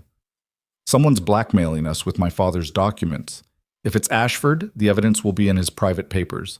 If it's not, his correspondence might point us toward who it is. And if we're caught, then we'll be socially ruined, criminally charged, and destroyed faster than Parliament could manage on their own. He turned to face her. Are you still in? Vivienne thought about her father's letter, about survival and choices, and the way desperation made everyone into something they swore they'd never become. She thought about Lucien's face in the conservatory, the exhaustion and resignation and tiny spark of hope that hadn't quite died yet. Then she thought about what it meant to be someone's last chance at redemption, whether that was a gift or a burden, whether the difference even mattered. "I'm in," she said. Lucian's smile was sharp and dangerous and alive. "Then we'd better get dressed for a robbery." Bolts. Ashford's estate sat on the outskirts of London proper, a monument to new money trying desperately to look old. The architecture was too perfect, the gardens too manicured, everything positioned just so to announce wealth without the messy complications of history. Vivienne wore emerald silk and paste diamonds borrowed from whatever remained of the Ravenscroft collection. Lucian was in formal evening wear that somehow made him look more dangerous instead of civilized. They arrived fashionably late, slipping into the crowd of gamblers and aristocrats with the ease of people who'd learned to wear masks before they learned to walk. Ashford greeted them at the entrance with a smile that promised violence. "Ravenscroft, Lady Hale, how unexpected." "We heard you were hosting," Lucian said easily. "Thought we'd observe the competition." "Observing or participating?"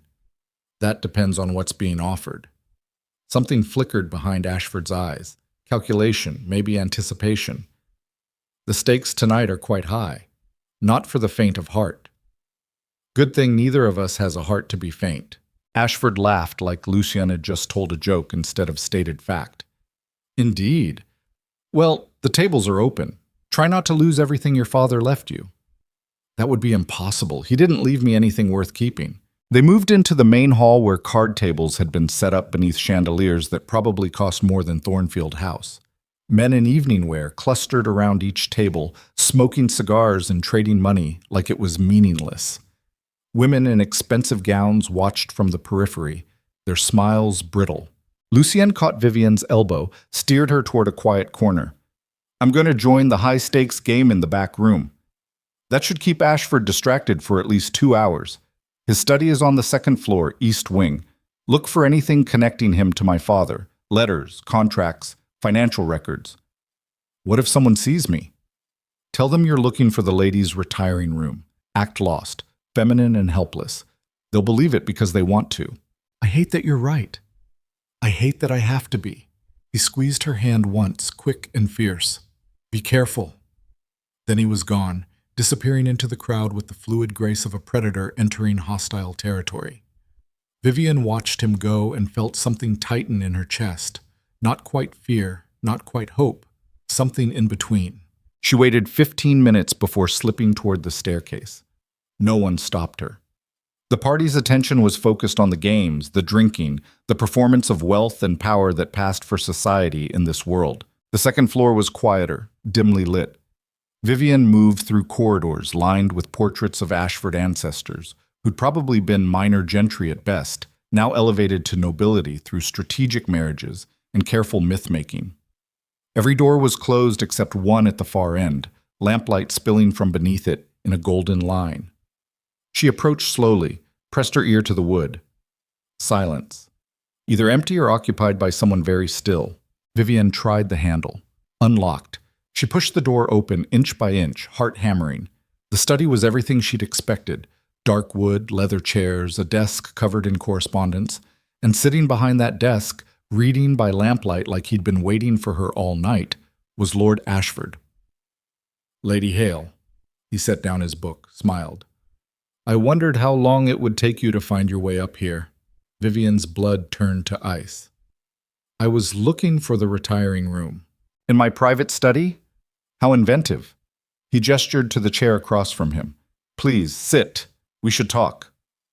"I should return to the party." "You should sit before I call the constables and have you arrested for trespassing. Breaking and entering is such an ugly charge, don't you think?" She had no choice. Vivienne crossed to the chair, sat with her spine rigid. Ashford watched her with the clinical interest of someone examining a specimen under glass. "You're not what I expected," he said finally. "What did you expect?" "Someone desperate, grasping, the kind of woman who'd sell herself to a duke for security." He leaned forward. "But you're different, sharper, more dangerous. I wonder if Ravenscroft understands what he's gotten himself into." "Why am I here?" "Because you're looking for evidence that I'm blackmailing your fiancé. That I'm the one behind the threats, the attempts on his sister, the systematic destruction of his family's reputation. Ashford's smile widened. And you want to know something amusing? You're right. Vivian's breath caught. You admit it? Why not? You're not leaving this room with the information anyway. He stood, moved to a cabinet against the wall. Your precious Lucien thinks he's so clever, thinks he can outmaneuver me by making grand gestures of honesty.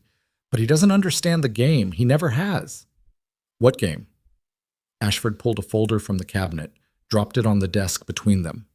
Inside were documents, letters, contracts, photographs, all bearing the Ravenscroft seal. Malcolm Ravenscroft didn't just destroy my father. He stole 20 years of my life, made me into what I am, ruthless, patient, willing to burn down empires for revenge. And when he died, I thought the debt died with him. But then his son proved to be just as arrogant, just as convinced the Ravenscroft name made him untouchable. So you decided to destroy him. I decided to teach him the same lesson his father taught me. Power without consequences is just borrowed time, and time runs out for everyone. Vivian looked at the documents, her mind racing. The blackmail, the attempts on Elise, you did all of it. Not all of it. I'm not the only one with grievances against the Ravenscrofts. Half of London wants them destroyed. I'm just the most patient. He leaned back in his chair. But here's what you need to understand, Lady Hale. I'm not the real threat. I'm just the distraction. What does that mean? It means while Lucian's been focused on me, someone else has been working much closer to home. Someone inside Ashbourne Manor itself.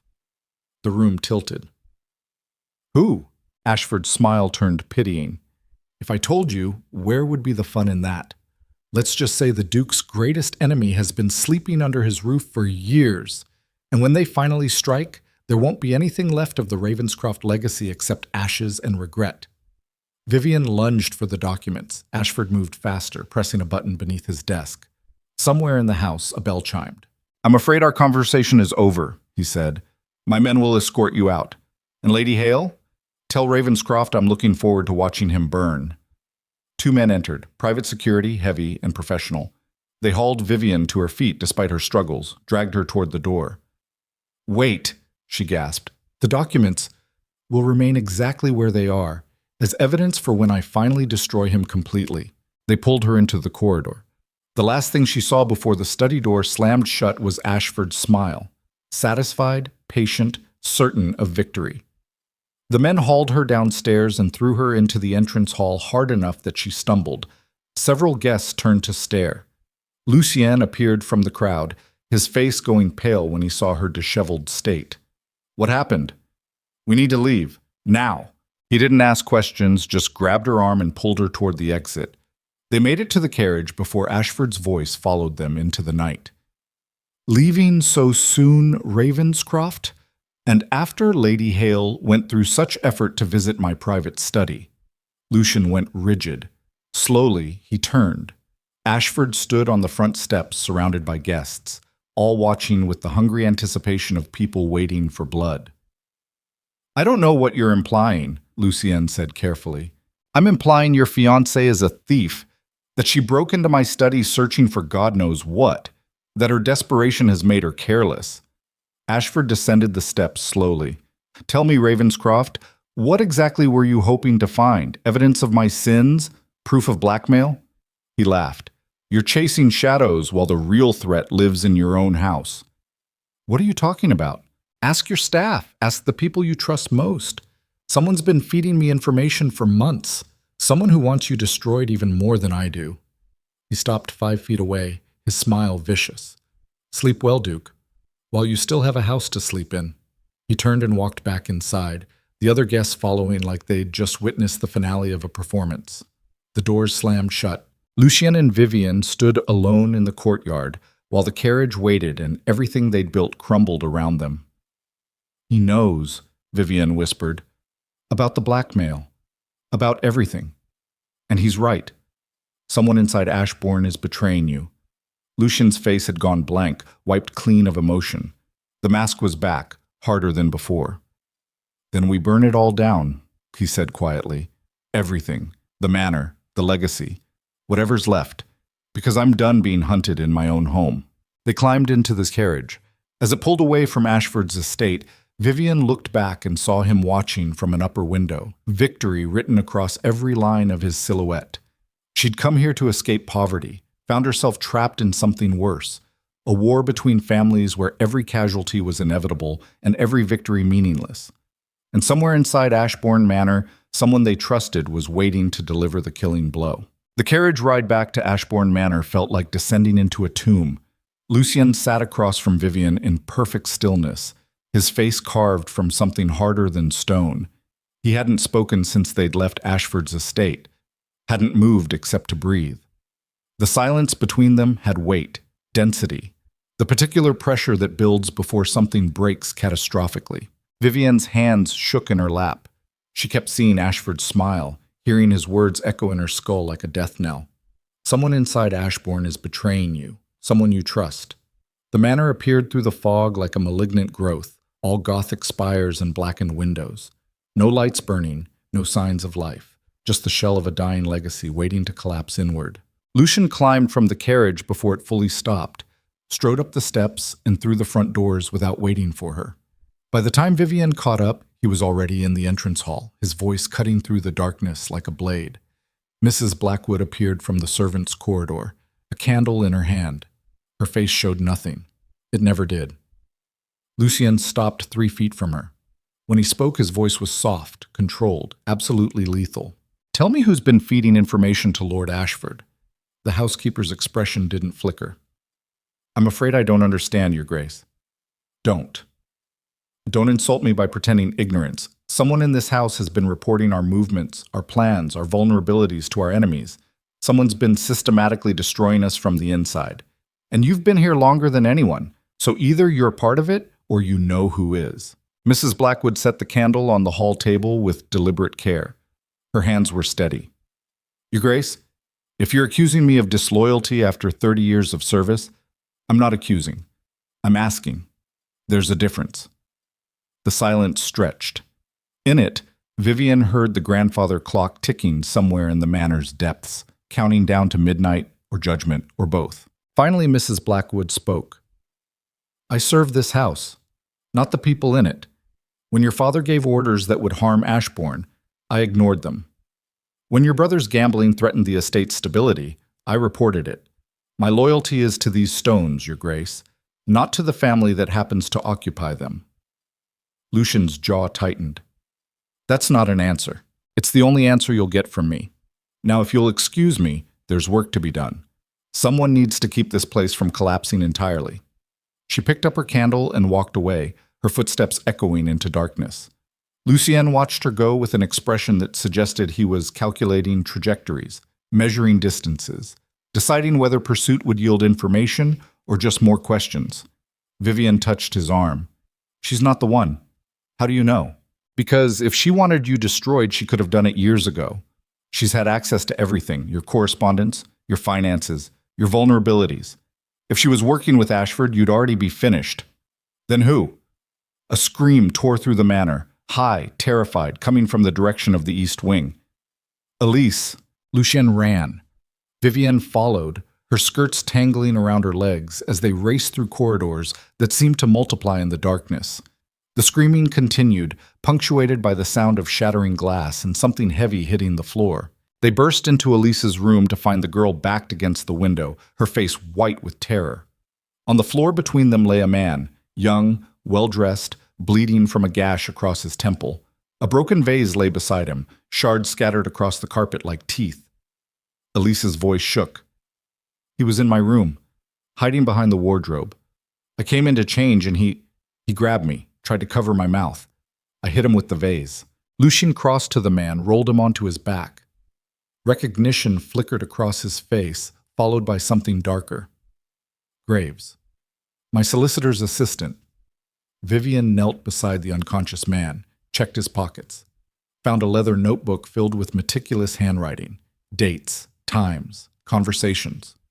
Everything that had happened inside Ashbourne Manor for the past 6 months, recorded in excruciating detail. She held it up. "He's been documenting everything." Lucien took the notebook, flipped through pages with increasing tension. When he reached the end, his hands were shaking. "This goes back to my father. He was reporting to Malcolm before he died. Every meeting, every decision, every moment of weakness. My father knew someone was feeding him information, and he used it to stay ahead of his enemies. Then who's Graves working for now? Elise moved away from the window, her arms wrapped around herself. He said something before I hit him, said your engagement was perfect, that it gave them everything they needed to finish what Malcolm started. The pieces fell into place with sickening clarity. Vivienne looked at Lucien and saw the same realization dawning across his face. Graves works for Ashford now, has been since your father died. Every plan we've made, every move we've attempted, it's all been reported back. Ashford's been 3 steps ahead because he's had a spy in your house feeding him information in real time. Lucian's face had gone blank again, wiped clean of emotion. That survival mechanism he'd perfected over years of enduring the unendurable. When he spoke, his voice was empty. Wake him up. Lucien, I said wake him up. Vivienne grabbed a pitcher of water from Elise's nightstand, poured it over Graves' face. The man sputtered, coughed, his eyes snapping open with animal panic. When he saw Lucien standing over him, the panic turned to something worse. Please. I didn't have a choice. Everyone has a choice. You chose betrayal. Now you're going to choose honesty. Who's giving the orders? Ashford? Graves shook his head frantically. Not Ashford. Someone else. Someone who's been waiting 30 years for revenge. Who? I don't know their name. I swear, all my instructions come through intermediaries. Letters, coded messages. I report what happens here and receive payment through numbered accounts. Lucy hauled the man upright by his shirt collar, slammed him against the wall hard enough to rattle his teeth. You expect me to believe you've been committing treason for months without knowing who's paying you? It's the truth. I was approached after your father died, told that if I provided information, I'd be compensated generously. That's all I know. Lucien's hand tightened. Graves made a strangled sound. Lucien! Vivienne's voice cut through the rage. If you kill him, we lose the only lead we have. He held Graves against the wall for 3 more seconds, then released him. The man collapsed to the floor, gasping. You're going to tell me everything. Every piece of information you reported, every instruction you received, every contact you made. And if I find out you're lying, I will make sure you spend the rest of your miserable life in a cell so dark you'll forget what sunlight looks like. Graves nodded frantically. Yes. Yes. Whatever you want. Just please. Shut up. Lucien turned to Elise. Are you hurt? The girl shook her head, scared, but not hurt. Good. Go to Vivienne's room. Lock the door. Don't open it for anyone except us. What are you going to do? Something I should have done years ago. He looked at Vivienne. We need to search Graves' quarters. If he's been documenting everything, there might be correspondence, instructions, something that points us toward whoever's pulling the strings. And him? We take him with us. I'm not letting him out of my sight until I have every answer he possesses. They dragged Graves through the manor to the servants' wing, where he'd been staying. His room was small, austere, the accommodations of someone who'd never been treated as more than furniture. Lucien tore through drawers and cabinets with methodical violence, while Vivienne kept watch over their prisoner. Graves sat on the narrow bed, head in his hands. I never wanted this. When I started, it seemed simple. Report a few conversations, earn some extra money. I didn't know they were planning to destroy you. Vivienne's voice was cold. You knew enough. I was desperate. My mother's medical bills. I needed the money. I told myself it wasn't really betrayal, that I was just observing, reporting facts. Everyone justifies their sins. Doesn't make them less damaging. Lucien emerged from the wardrobe holding a metal box. Inside were letters, dozens of them, written in elegant script on expensive paper. No signatures, no identifying marks. But the instructions were clear. Document the Duke's movements, report on his emotional state, note any signs of weakness or vulnerability. The most recent letter, dated 3 days ago, made Vivienne's blood run cold. The engagement is proceeding perfectly. Lady Hale has become integral to the Duke's plans. When we strike, her destruction will be the blade that finishes him. Ensure she trusts him completely. The deeper the attachment, the more devastating the betrayal. She read it twice, each word landing like a physical blow. They'd been planning this from the beginning. The debt, the arrangement, Her presence at Ashbourne, all of it orchestrated to create a weapon that would destroy Lucien more thoroughly than any external attack. Lucien was reading over her shoulder. His breathing had gone shallow. "They're using me against you." Vivian's voice shook. "This whole time I thought I was helping. I was the trap." "No." Lucien grabbed her shoulders, forced her to look at him. "You're not responsible for what they planned. This is on me. My father's sins, my family's enemies, my inability to see the knife until it was already buried in my back." A sound from the corridor made them both freeze. Footsteps. Multiple sets. Moving toward them with purpose. Lucien shoved the letters into his coat, grabbed Graves by the arm. "We're leaving. Now." "Where?" Vivian followed him toward the door. "The entire house could be compromised. The only place no one goes. The West Tower. Your mother's—" "Yes." They ran. Behind them, voices echoed through the servants' wing. Someone had realized Graves was missing. Someone had sounded the alarm. The tower stairs were narrow, treacherous. Lucien took them two at a time, dragging Graves behind him, while Vivian struggled to keep pace in her evening dress. Her lungs burned. The air in the tower was thick with dust and the particular smell of long-sealed spaces. The door at the top was locked. Lucien slammed his shoulder against it once, twice, 3 times before the wood splintered and gave way. The room inside was frozen in time. A lady's chamber, untouched since the day Lucien's mother had died here. Furniture covered in dust sheets, windows shuttered, and in the center, a beam from which hung a length of rope, frayed at one end. Lucien stopped in the doorway like he'd hit an invisible wall. For a moment the mask slipped completely, and Vivian saw raw grief so profound it had calcified into something harder than hate. Then the moment passed. He shoved Graves into a chair, barricaded the door with a heavy wardrobe. "They'll search the house. It's only a matter of time before they think to check here." "Who's they?" Vivian asked. "Ashford's men?" "Maybe. Or whoever's actually behind this." Lucien paced the small room like a caged animal. 30 years. Someone's been waiting 30 years for the perfect moment to destroy us completely. Who has that kind of patience? Someone who lost everything and spent 3 decades rebuilding from nothing. Lucy stopped. "Ashford. You said his father's suicide destroyed him, took everything. What if revenge isn't just about payback? What if it's about making you feel exactly what he felt? Losing your family name, your home, your sense of self. Watching it all crumble while you're powerless to stop it." But Ashford admitted to the blackmail. Why would he confess if he's the mastermind? Because he's not. Vivian's mind raced, pieces clicking together with terrible clarity. He's a distraction, a target for your anger while the real enemy operates in plain sight. Someone close enough to your family to know every weakness. Someone who's been here long enough to seem like furniture. "Mrs. Blackwood." Graves spoke from the chair, his voice shaking. "No, not her." They both turned to stare at him. "Then who?" Lucien's voice was deadly quiet. Graves swallowed hard. "Your brother." The words fell into silence like stones into deep water. Lucien went absolutely still. "Say that again." "Adrian. He's the one giving instructions, the one coordinating with Ashford. He's been planning this since your father died." "You're lying. I wish I was." Graves pulled a folded paper from inside his shirt with trembling hands. "This came yesterday." His handwriting. Lucien snatched the paper, unfolded it with mechanical precision. Read.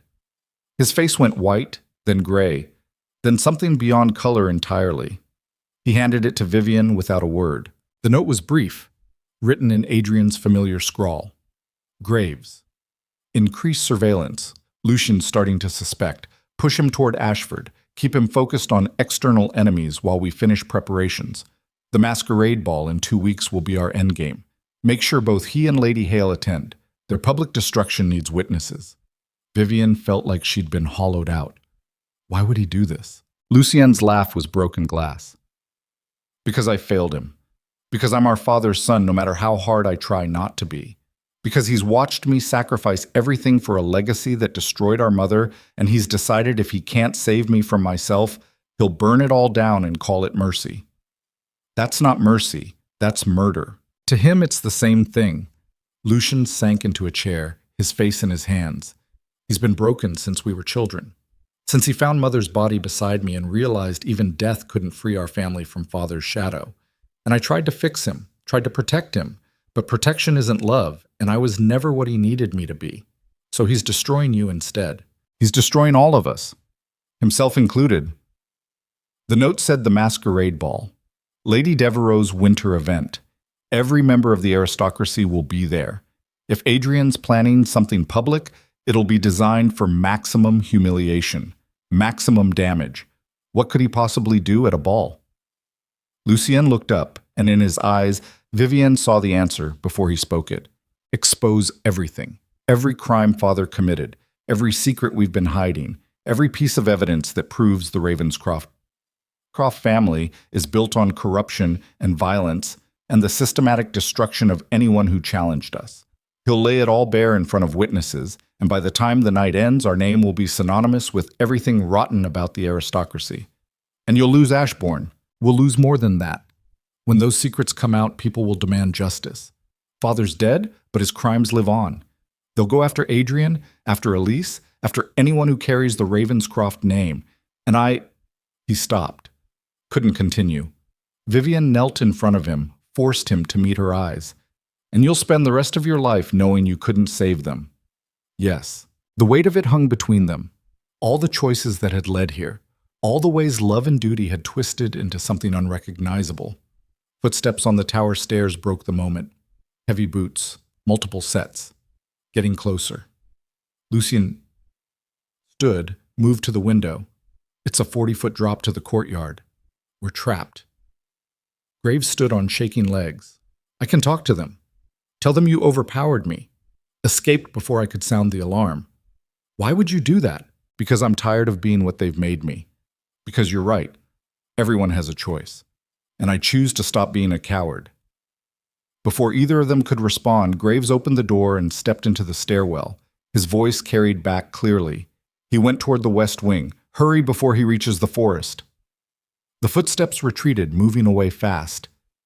Graves returned, his face pale. That buys you maybe 10 minutes. What are you going to do?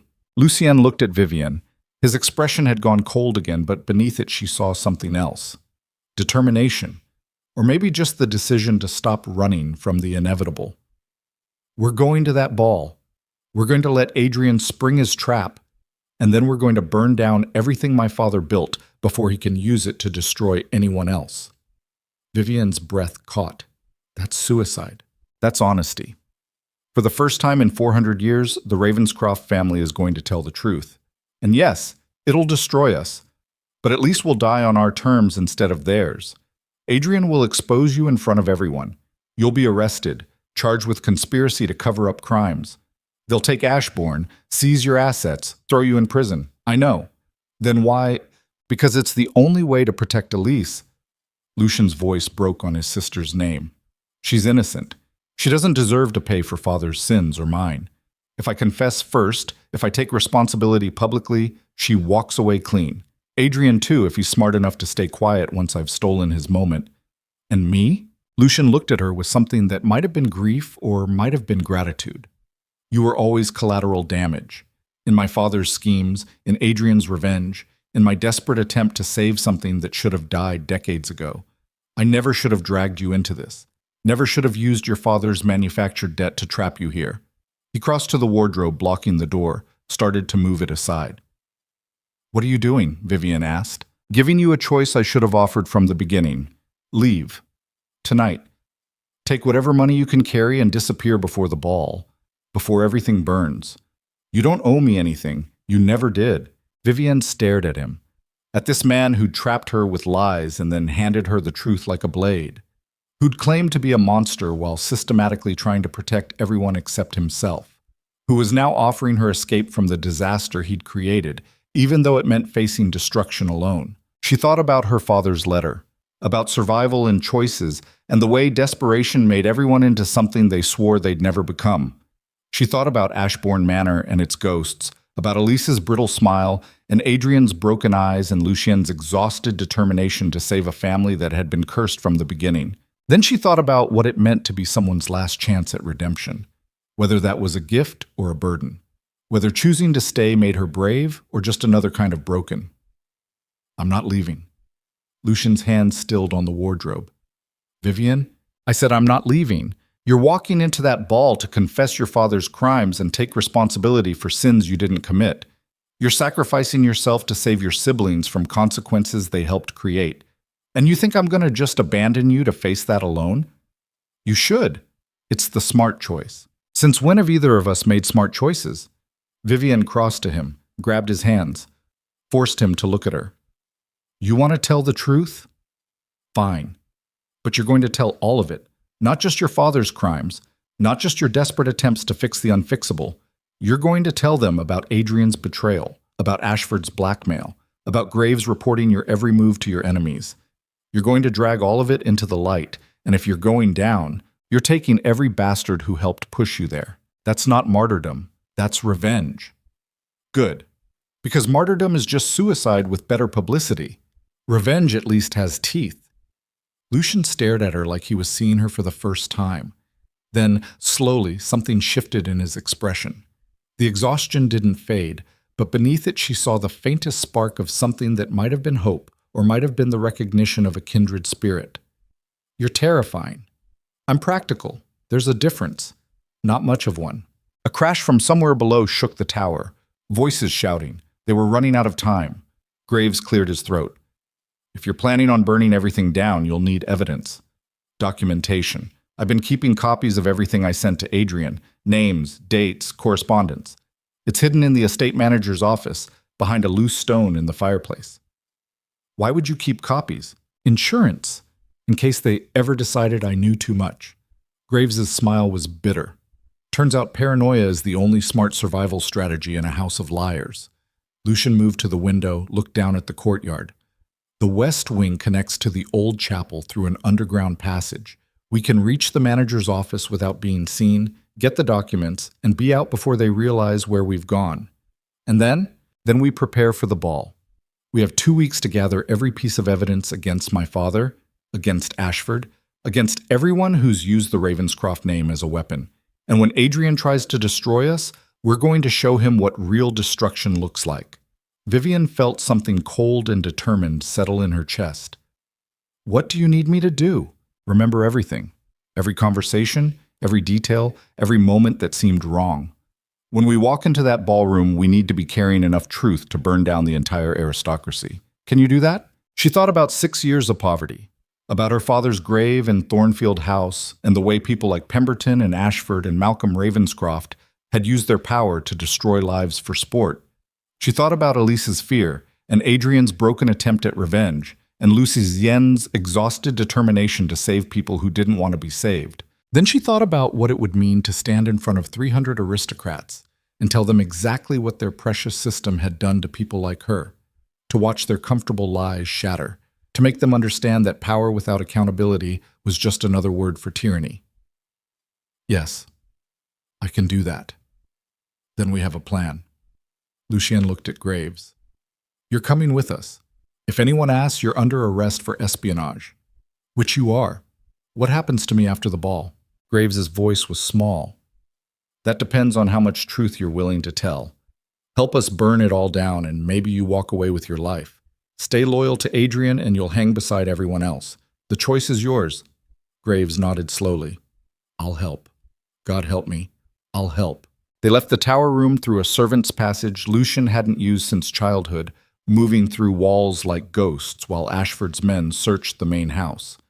The underground tunnel to the chapel was low-ceilinged and damp, carved from stone centuries ago by Ravenscrofts, who'd understood the value of escape routes. When they emerged in the estate manager's office, dawn was bleeding through the windows.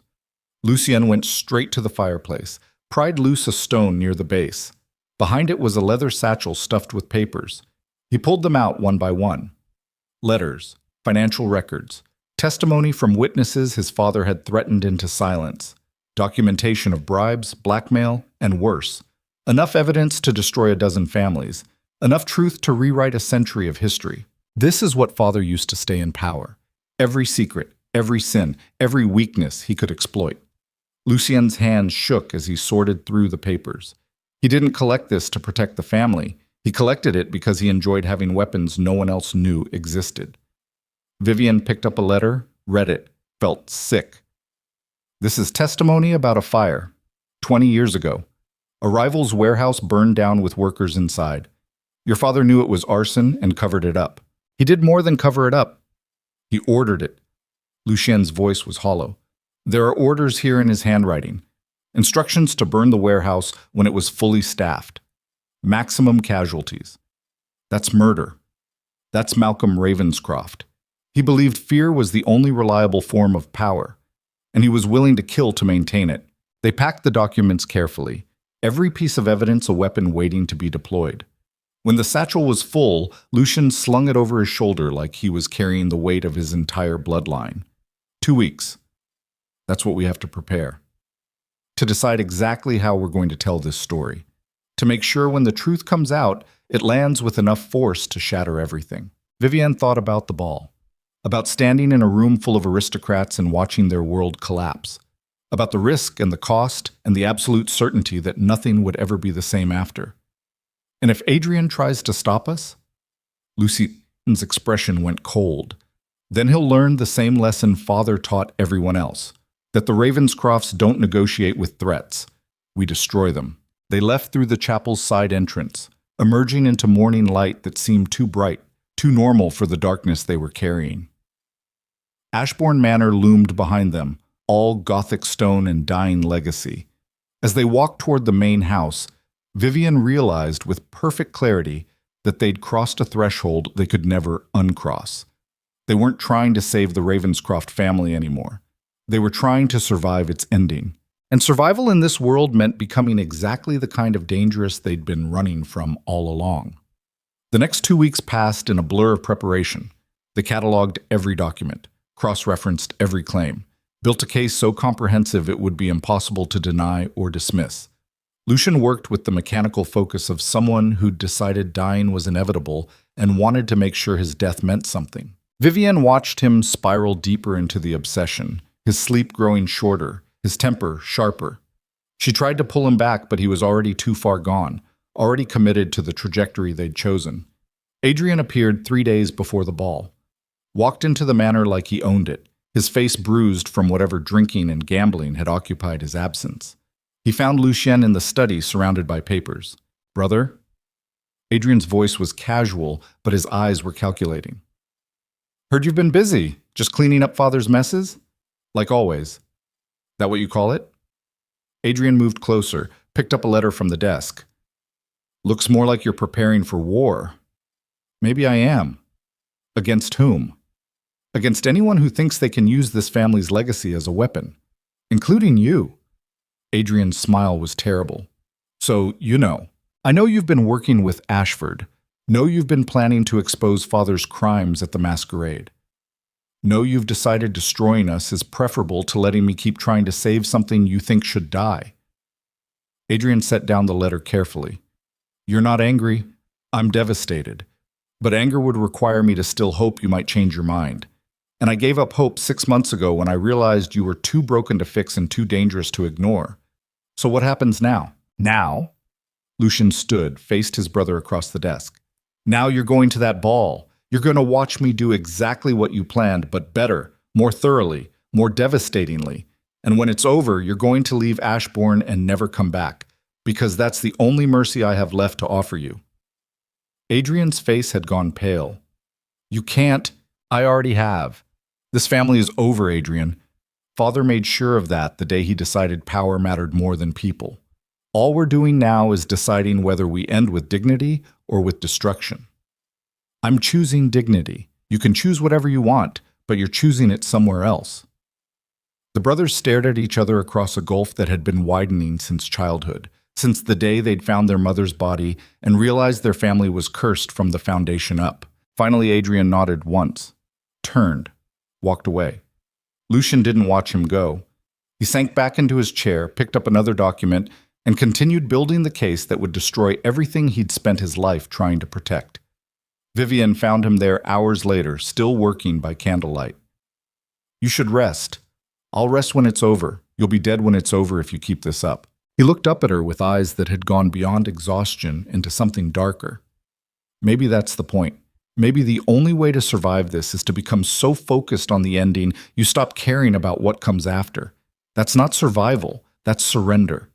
Is there a difference anymore? She didn't have an answer, just sat beside him in the candlelight and helped him catalog the evidence of his family's slow descent into monstrosity, and tried not to think about what it meant that she'd chosen to go down with them. The night of the masquerade arrived too quickly and not quickly enough. Lady Devereux's ballroom was a monument to excess.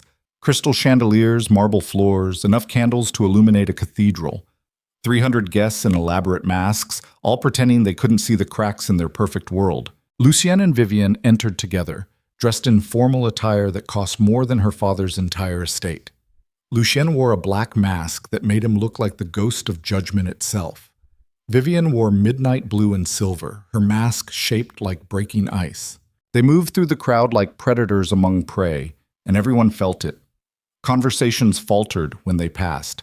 Eyes tracked them with the nervous anticipation of people who sensed blood in the water but couldn't identify the source. Adrian was there, masked but recognizable. Ashford stood near the orchestra, his smile cold and satisfied.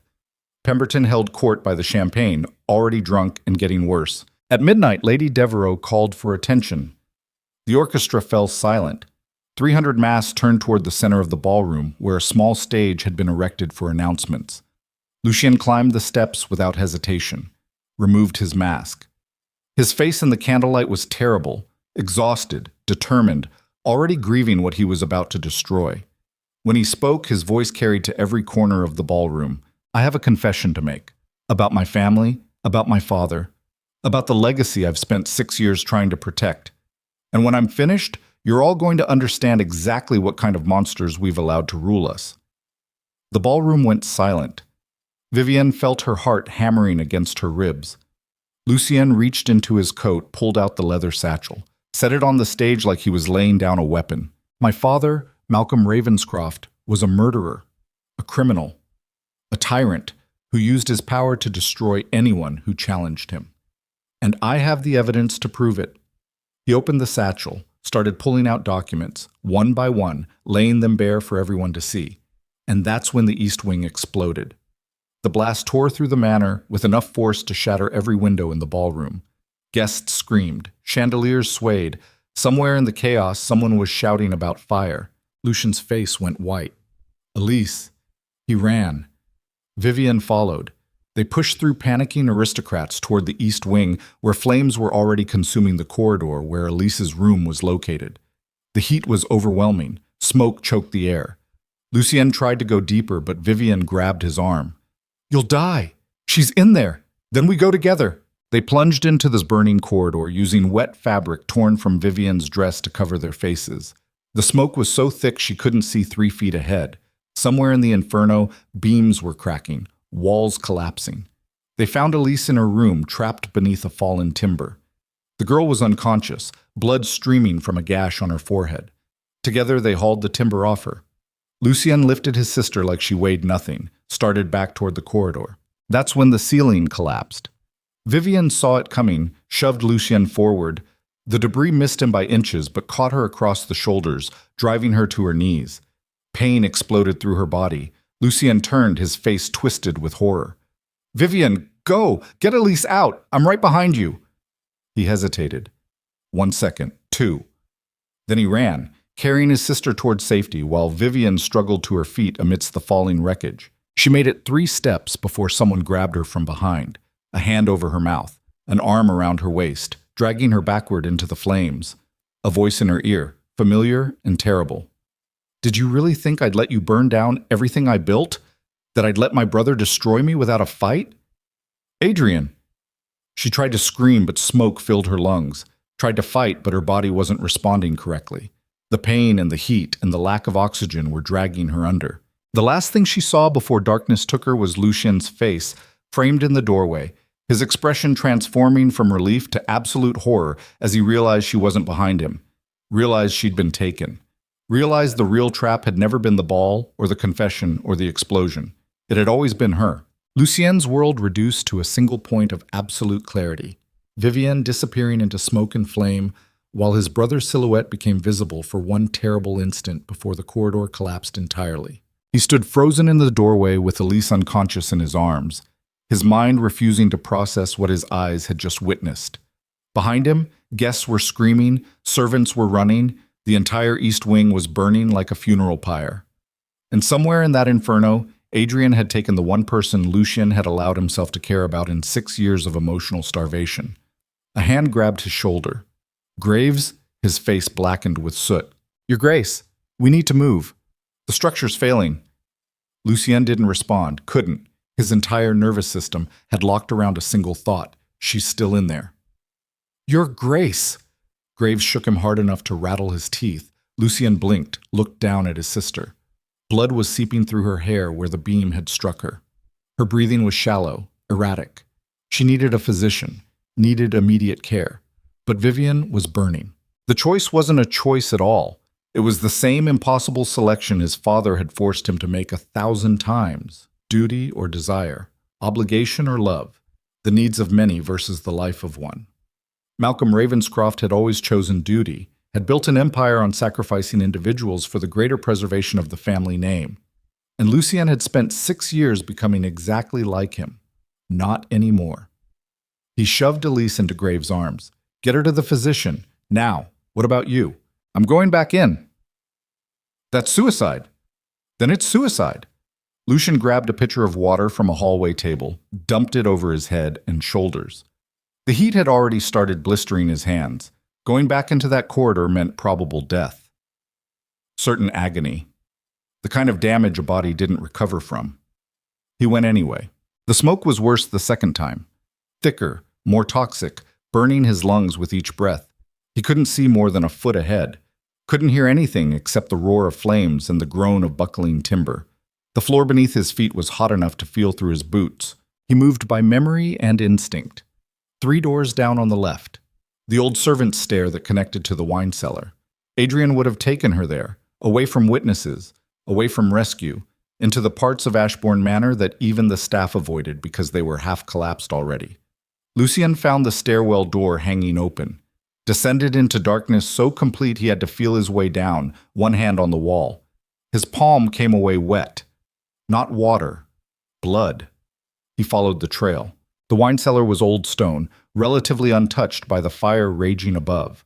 A single lantern burned in the far corner, casting shadows that moved like living things.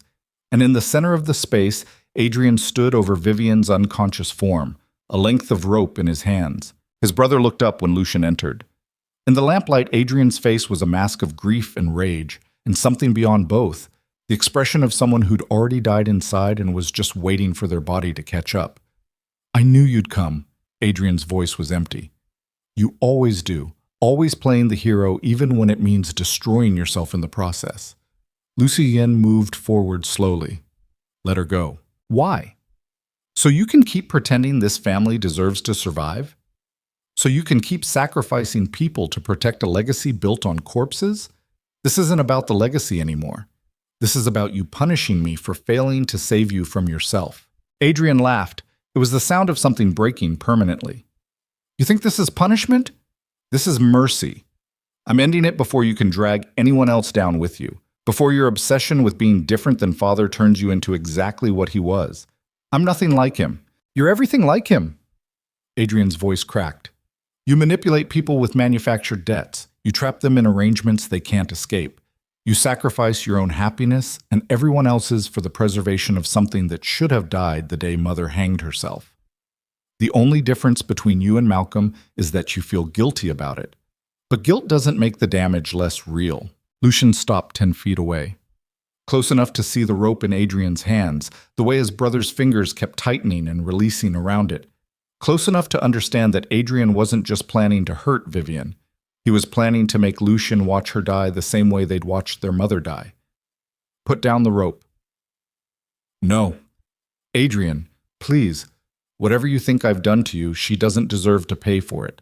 She's already paid for it." Adrian knelt beside Vivian, his hands moving to her throat with terrible gentleness.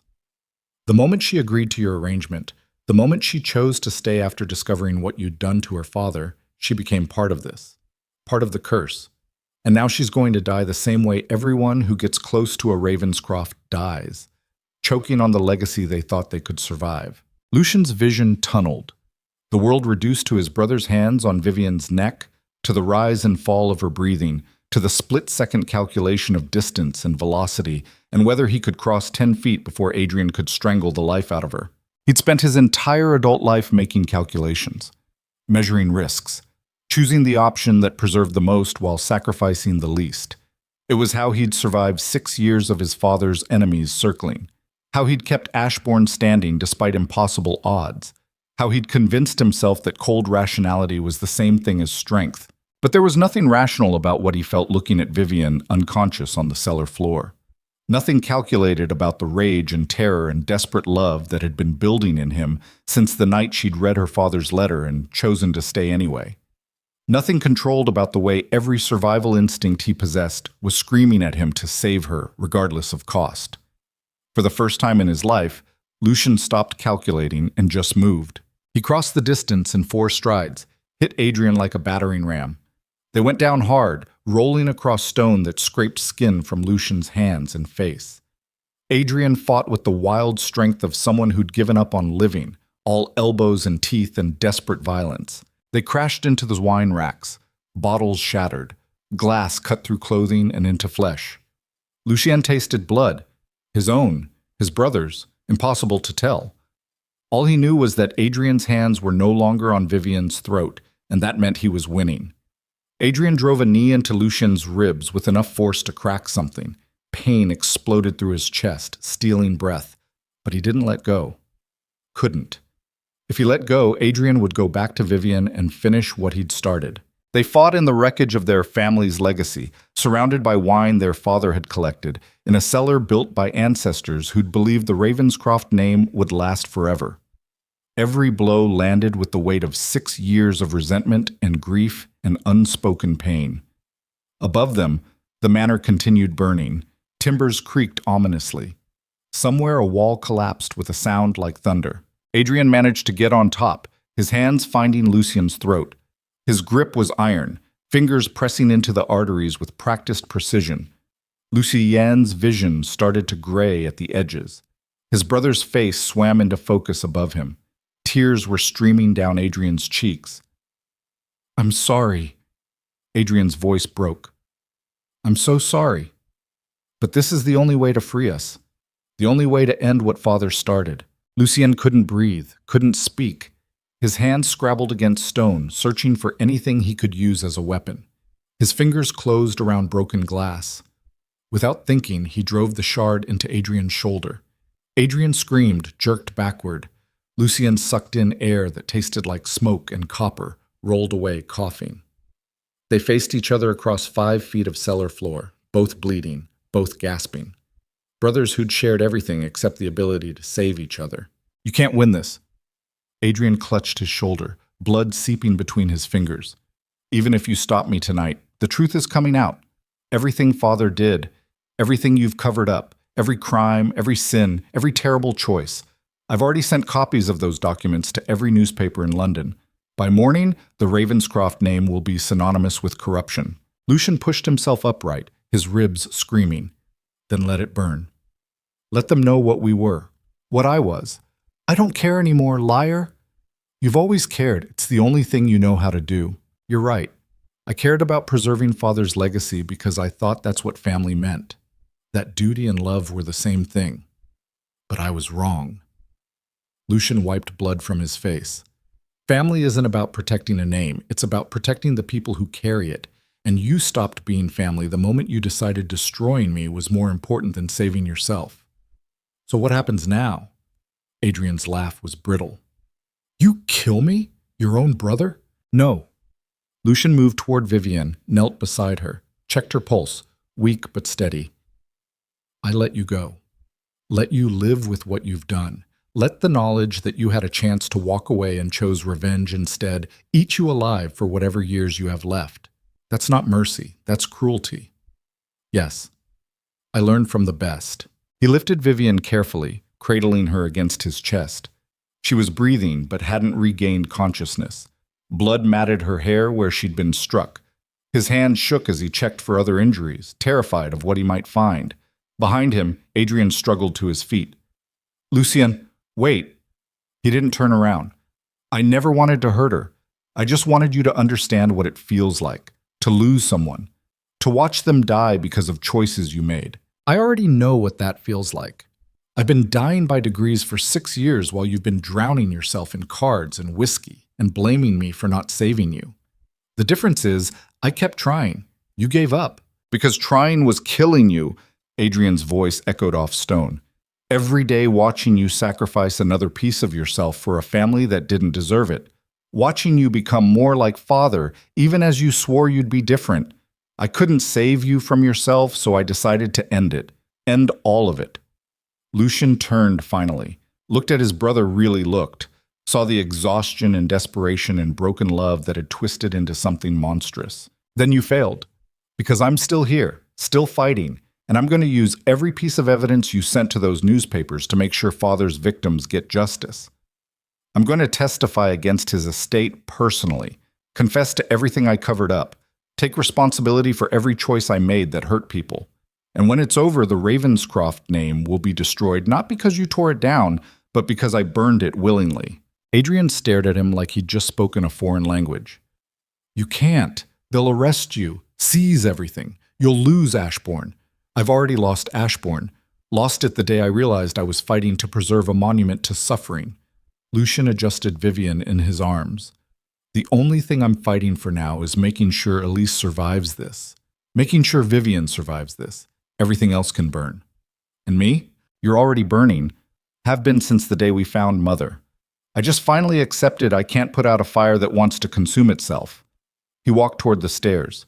Behind him, he heard Adrian collapse back against the wine racks, heard the broken sound that might have been laughter or sobbing or both. Lucien didn't look back. Couldn't. If he did, he might lose whatever remained of his resolve, and that resolve was all that was keeping him standing. The climb back through the burning manor was worse than descending. The fire had spread to the stairwell. Each step brought new pain as blistered hands gripped scorching railings and smoke-damaged lungs fought for air. Vivian's weight became impossible, but he held her anyway, one arm beneath her knees and one supporting her shoulders. His body curled protectively around hers. Twice he stumbled, nearly fell, kept moving through pure stubborn refusal to let go of the one person he'd failed to protect. He emerged from the manor into chaos. The entire east wing had collapsed. Servants and guests were scattered across the lawn in various states of panic and injury. Someone was shouting for water. Someone else was screaming for missing family members. Lucien carried Vivienne to where a physician had set up a makeshift treatment area, laid her down on grass that felt impossible soft after the stone and smoke and violence. The physician, an old man who'd probably delivered half the aristocracy's children, examined her quickly. Concussion, smoke inhalation, minor burns. She'll survive, but she needs rest, and someone should stay with her in case she doesn't wake properly. I'll stay. You need treatment yourself, Your Grace. Those burns on your hands. I said I'll stay.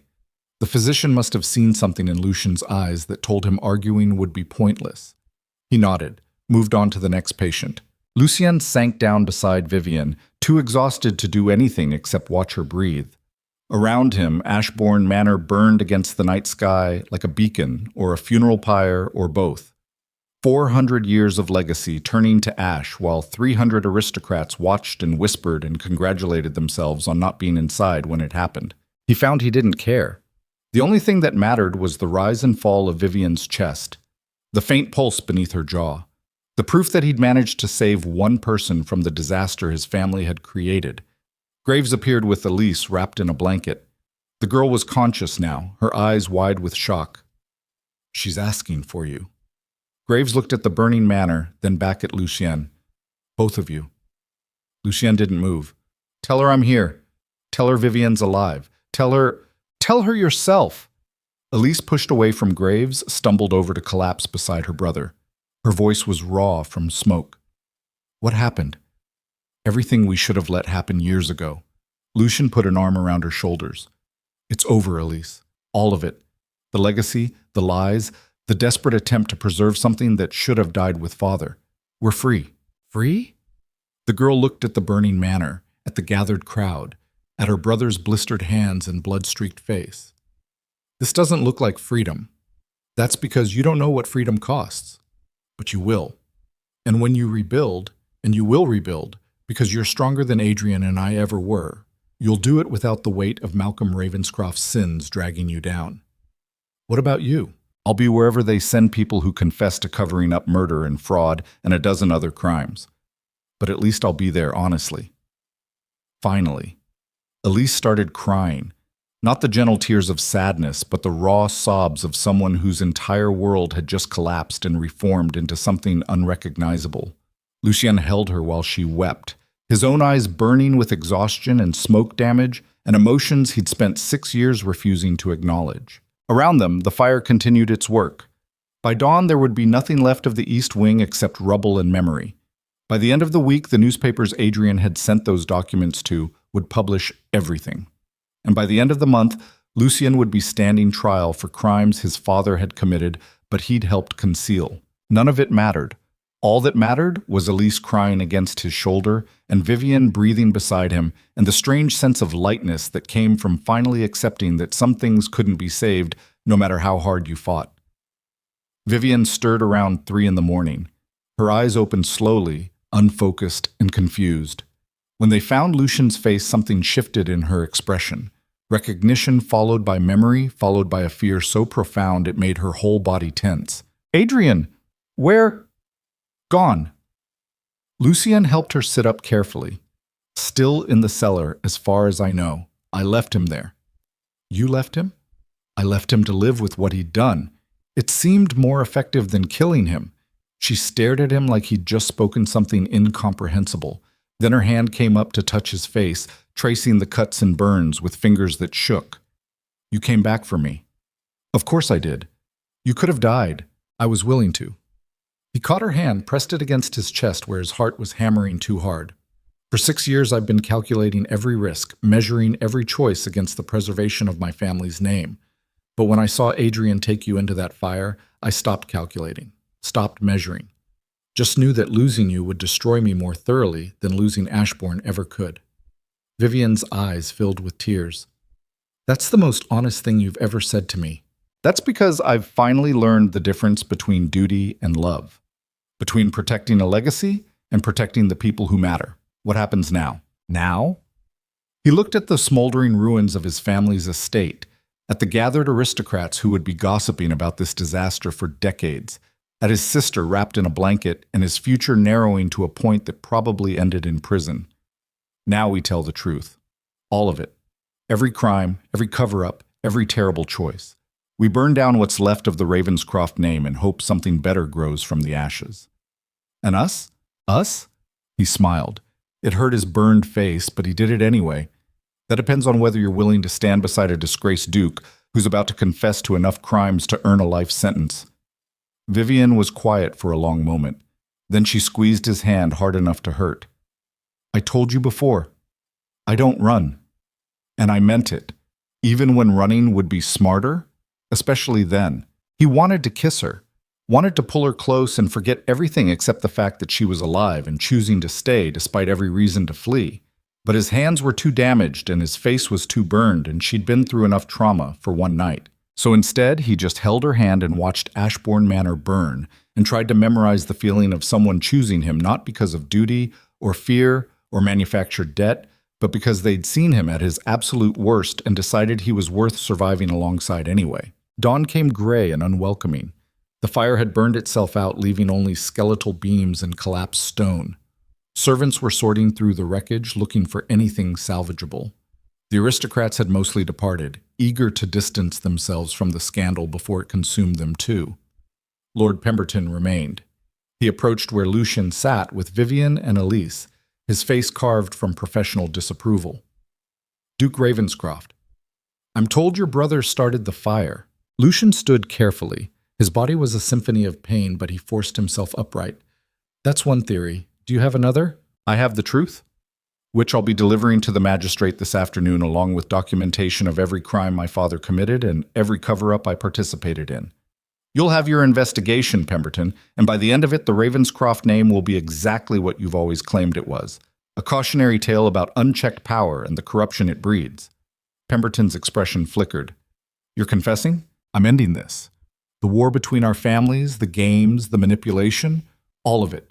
You wanted to destroy us? Congratulations. I'm doing it myself before you can. The Earl looked genuinely shocked. Why? Because I'm tired of fighting for something that doesn't deserve to be saved. Because my father's victims deserve justice more than my family deserves protection. And because, Lucian glanced at Vivian, because there are people worth preserving even if it means sacrificing everything else. Pemberton was quiet for a long moment. Then he nodded once. Sharp, respectful despite himself. I'll inform Parliament. They'll want to conduct their own investigation. Let them. I'll cooperate fully. You understand what this means? You'll likely face criminal charges, prison time, loss of title, and estate. I understand. And I accept it. The Earl studied him with something that might have been grudging admiration. You're not what I expected, Ravenscroft. Neither was my father. That's why I spent 6 years becoming him. Now I'm spending whatever time I have left trying to be different. Pemberton left. Other officials would come, magistrates, parliamentary investigators, reporters eager to write the story of the century. The Duke of Ashbourne confessing to covering up his father's crimes. A family legacy destroyed by its own heir. The kind of scandal that would dominate conversation for years. Lucian found he didn't care about any of it. All he cared about was making sure Elise had legal protection before the arrest began. Making sure Vivian understood she could walk away clean if she wanted to. Making sure the truth came out completely, instead of in the distorted pieces Adrian had been planning. By noon, they'd moved to what remained of the manor's west wing, the only section that hadn't burned. Lucien sat in what had been his study, now exposed to open air where walls had collapsed, and began writing his confession. It took 6 hours to document everything, every bribe his father had paid, every witness intimidated into silence, every crime covered up for the preservation of the family name, and every choice Lucien himself had made that prioritized legacy over justice. When he finished, the sun was setting and his hands could barely hold the pen. He signed the bottom with Malcolm Ravenscroft's own seal, the final act of a duke who'd decided honesty mattered more than survival. Vivian found him there surrounded by pages of confession. She'd changed into borrowed clothes, had her burns treated, looked more alive than she had any right to after being dragged through fire and nearly strangled in a wine cellar. She sat beside him without speaking, just took his damaged hand in hers and held it gently. It's done. Lucian gestured at the papers. Everything. My testimony, the evidence, instructions for how to find the witnesses father silenced. By tomorrow, every newspaper in England will have a copy. And then they arrest me. Probably within a week. I'll stand trial, be convicted, spend the rest of my life in whatever prison they decide is appropriate for disgraced nobility. That's remarkably calm for someone describing their own destruction. That's because I finally understand what my mother understood the day she hanged herself in that tower. Some cages can't be escaped, but you can choose whether to keep fighting the bars or accept that freedom means something different than you thought. Vivian was quiet for a moment. Your mother didn't find freedom. She found surrender. Maybe. Or maybe she found the only honest response to an impossible situation. Lucian looked at her. I don't know if what I'm doing is courage or cowardice. I just know it's the only choice I have left that doesn't require me to keep lying. What about Elise? Already arranged. She'll be legally separated from the estate before the arrests begin. Provided for. Protected. Free to build whatever life she wants without the Ravenscroft name anchoring her to the bottom. And me? You were always free. The debt was manufactured. The arrangement was blackmail disguised as business. You can walk away tonight with enough money to start over anywhere in the world. No one would blame you. Would you? Blame you? No. Understand you? Absolutely. Miss you? He stopped. Couldn't finish the sentence. Vivian's fingers tightened around his. I watched my father destroy himself trying to maintain dignity in a world that had already written him off as worthless. Watched him drink himself to death rather than accept help, because accepting help meant admitting defeat. And I swore I'd never make the same mistake, that I'd survive no matter what it cost. That sounds like a reason to leave. It would be. If surviving still meant staying alive at any cost. But somewhere between signing your contract and watching you walk into that fire to save me, surviving stopped meaning just staying alive. It started meaning finding something worth living for, someone worth fighting beside. She lifted his hand to her lips, kissed his burned knuckles with a gentleness that made his chest ache. So, no, I'm not leaving. I'm staying through the trial, through the scandal, through whatever comes after. Not because I owe you, not because I'm trapped, but because I choose to. Because choosing you is the first truly free decision I've made in 6 years. Lucian felt something break inside him, not destructively, more like ice melting after a long winter. The wall he'd built around everything vulnerable and human finally cracking under the weight of someone seeing him completely and staying anyway. I don't deserve you, probably not, but we don't get what we deserve. We get what we choose and what chooses us back. And I'm choosing this. Choosing you. Choosing honesty over comfort and truth over survival. Even if it means watching me go to prison. Especially then, because prison is temporary. But learning how to be honest after a lifetime of lies, that's permanent. That's the legacy worth building. They sat in the ruins of Ashbourne Manor as night fell and the temperature dropped, and the reality of what came next settled over them like snow. Tomorrow the confessions would be delivered. Tomorrow, the arrests would begin. Tomorrow, everything they'd fought to preserve or destroy or survive would culminate in a trial that would redefine what the Ravenscroft name meant for generations. But tonight, they had this. Burned hands clasped together. Two people who'd been trapped by different cages deciding to break free together. Two survivors who'd learned the hard way that sometimes the only path forward was to stop running from the fire and walk straight through it. A sound from the doorway made them both turn. Adrian stood in the entrance, leaning heavily against the frame. His shoulder was bandaged crudely. His face was gray with blood loss and exhaustion, but his eyes were clear, clearer than Lucien had seen them in years. I'm turning myself in. Adrian's voice was rough. For the explosion, for attacking Vivian, for everything. I won't let you take the blame for what I did. Lucien stood slowly. Adrian, I mean it. I've spent 6 years destroying myself and blaming you for not stopping me. But you were right. I gave up, chose revenge over recovery, and now I'm choosing responsibility. He pulled a folded paper from his pocket, tossed it to Lucien. It landed at his feet. That's my confession. Everything I did, everyone I worked with, every plan I made to destroy you. Give it to the magistrate with yours. Let them have the whole truth. Why? Because for once in my miserable life, I want to be brave instead of bitter. Because maybe watching you walk into that fire taught me something about what courage actually looks like. And because Adrian's voice broke. Because I love you. I've always loved you. Even when I hated you. And I'm not going to let my cowardice destroy the last good thing you have a chance at. He looked at Vivian. Take care of him. God knows he won't take care of himself. Then he turned and walked away. His footsteps echoed through the empty manor, growing fainter until they disappeared entirely. Lucien picked up the confession with shaking hands. Read his brother's admission of guilt, of conspiracy, of the explosion that had killed no one but could have killed dozens. Read the part where Adrian took full responsibility for everything and absolved Lucien of any knowledge or involvement. It was a lie, a generous one, but still a lie.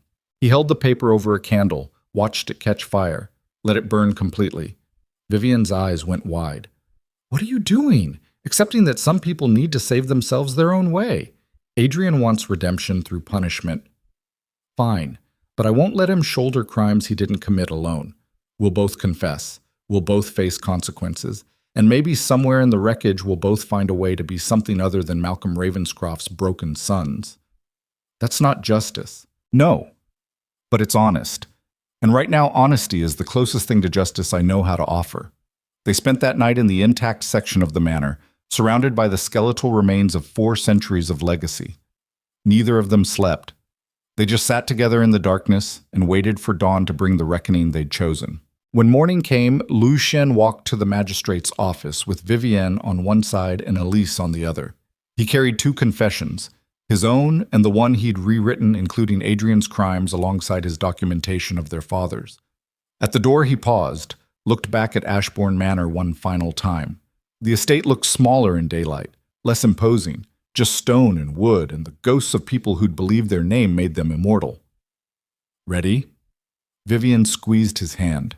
No, but I don't think anyone's ever ready to destroy everything they were raised to protect. Then it's a good thing you're not alone. They walked inside together. The magistrate looked up from his desk, his expression shifting from curiosity to shock as he recognized the Duke of Ashbourne standing in his office covered in burns and carrying what looked like enough documentation to bury an empire. Your Grace, I wasn't expecting. I'm here to confess. To crimes my father committed and I covered up. To conspiracy and fraud and obstruction of justice. And I'm here to provide testimony against everyone who helped him, including myself. Lucien set the papers on the desk. The magistrate stared at them like they might explode. This is highly irregular. This is necessary. I want every page entered into public record. I want full immunity for any witnesses who come forward to corroborate my testimony. And I want this process to begin immediately. You understand what you're doing? I understand that I'm ending something that should have ended decades ago. Whether that's bravery or just exhaustion doesn't matter anymore. What matters is the truth finally getting told. The magistrate picked up the first page, started reading. His face went progressively paler with each paragraph. My God, if even half of this is accurate, all of it is accurate. Lucien's voice was steady. Every word, every date, every crime, and I'll testify to all of it under oath in front of Parliament and anyone else who wants to hear it. They'll destroy you. I'm counting on it. The magistrate looked at him for a long moment, then nodded once. Decisive. I'll need to send for additional officials. This is beyond my jurisdiction. Send for whoever you need. I'm not going anywhere. Within hours, the office was flooded with parliamentary investigators, reporters who'd somehow heard about the confession, aristocrats who couldn't resist witnessing the fall of one of their own. They crowded the small building until there was barely room to breathe. Lucien stood in the center of it all and told the truth, every terrible detail, every crime his father had committed, every choice Lucien had made to preserve the family name at the expense of justice, every sin and secret and carefully maintained lie. He spoke for 6 hours straight. His voice went hoarse. His legs shook with exhaustion, but he kept talking until there was nothing left to confess. When he finished, the room was silent except for the scratch of quills recording every word. Then one of the investigators, an older man with kind eyes, spoke. Your Grace, I've investigated corruption for 30 years. I've seen men lie, deflect, blame others for their crimes. I've never seen anyone confess with this level of detail and take this much responsibility. Why? Because I'm tired. Lucien's voice was barely above a whisper. Tired of protecting something that doesn't deserve protection. Tired of becoming my father one compromise at a time. Tired of waking up every morning and hating the man I see in the mirror. He looked at Vivian standing in the back of the room, her face pale but determined. And because someone taught me that survival without honesty is just a slower death, I'd rather die honestly than survive as a lie. The investigator nodded slowly. Then I'm placing you under arrest pending trial. You'll be held in custody until Parliament decides on formal charges. I understand. They brought chains. Actual iron chains like he was a common criminal instead of a duke confessing to aristocratic crimes. Lucien held out his wrists without resistance, let them lock the metal around his burned skin. The pain was sharp and immediate and somehow cleansing. As they led him toward the door, Vivian pushed through the crowd, grabbed his chained hands. I'll be at the trial. Every day. I won't let you face this alone. You should leave London. Start over somewhere they don't know your name or mine. Should is just another word for cowardice. And I'm done being afraid of what staying costs. He wanted to argue, wanted to protect her from the scandal that was about to consume everyone connected to the Ravenscroft name. But the look in her eyes told him arguing would be pointless. So instead he kissed her. Right there in front of investigators and reporters and half the aristocracy. Kissed her like she was oxygen and he'd been drowning for years.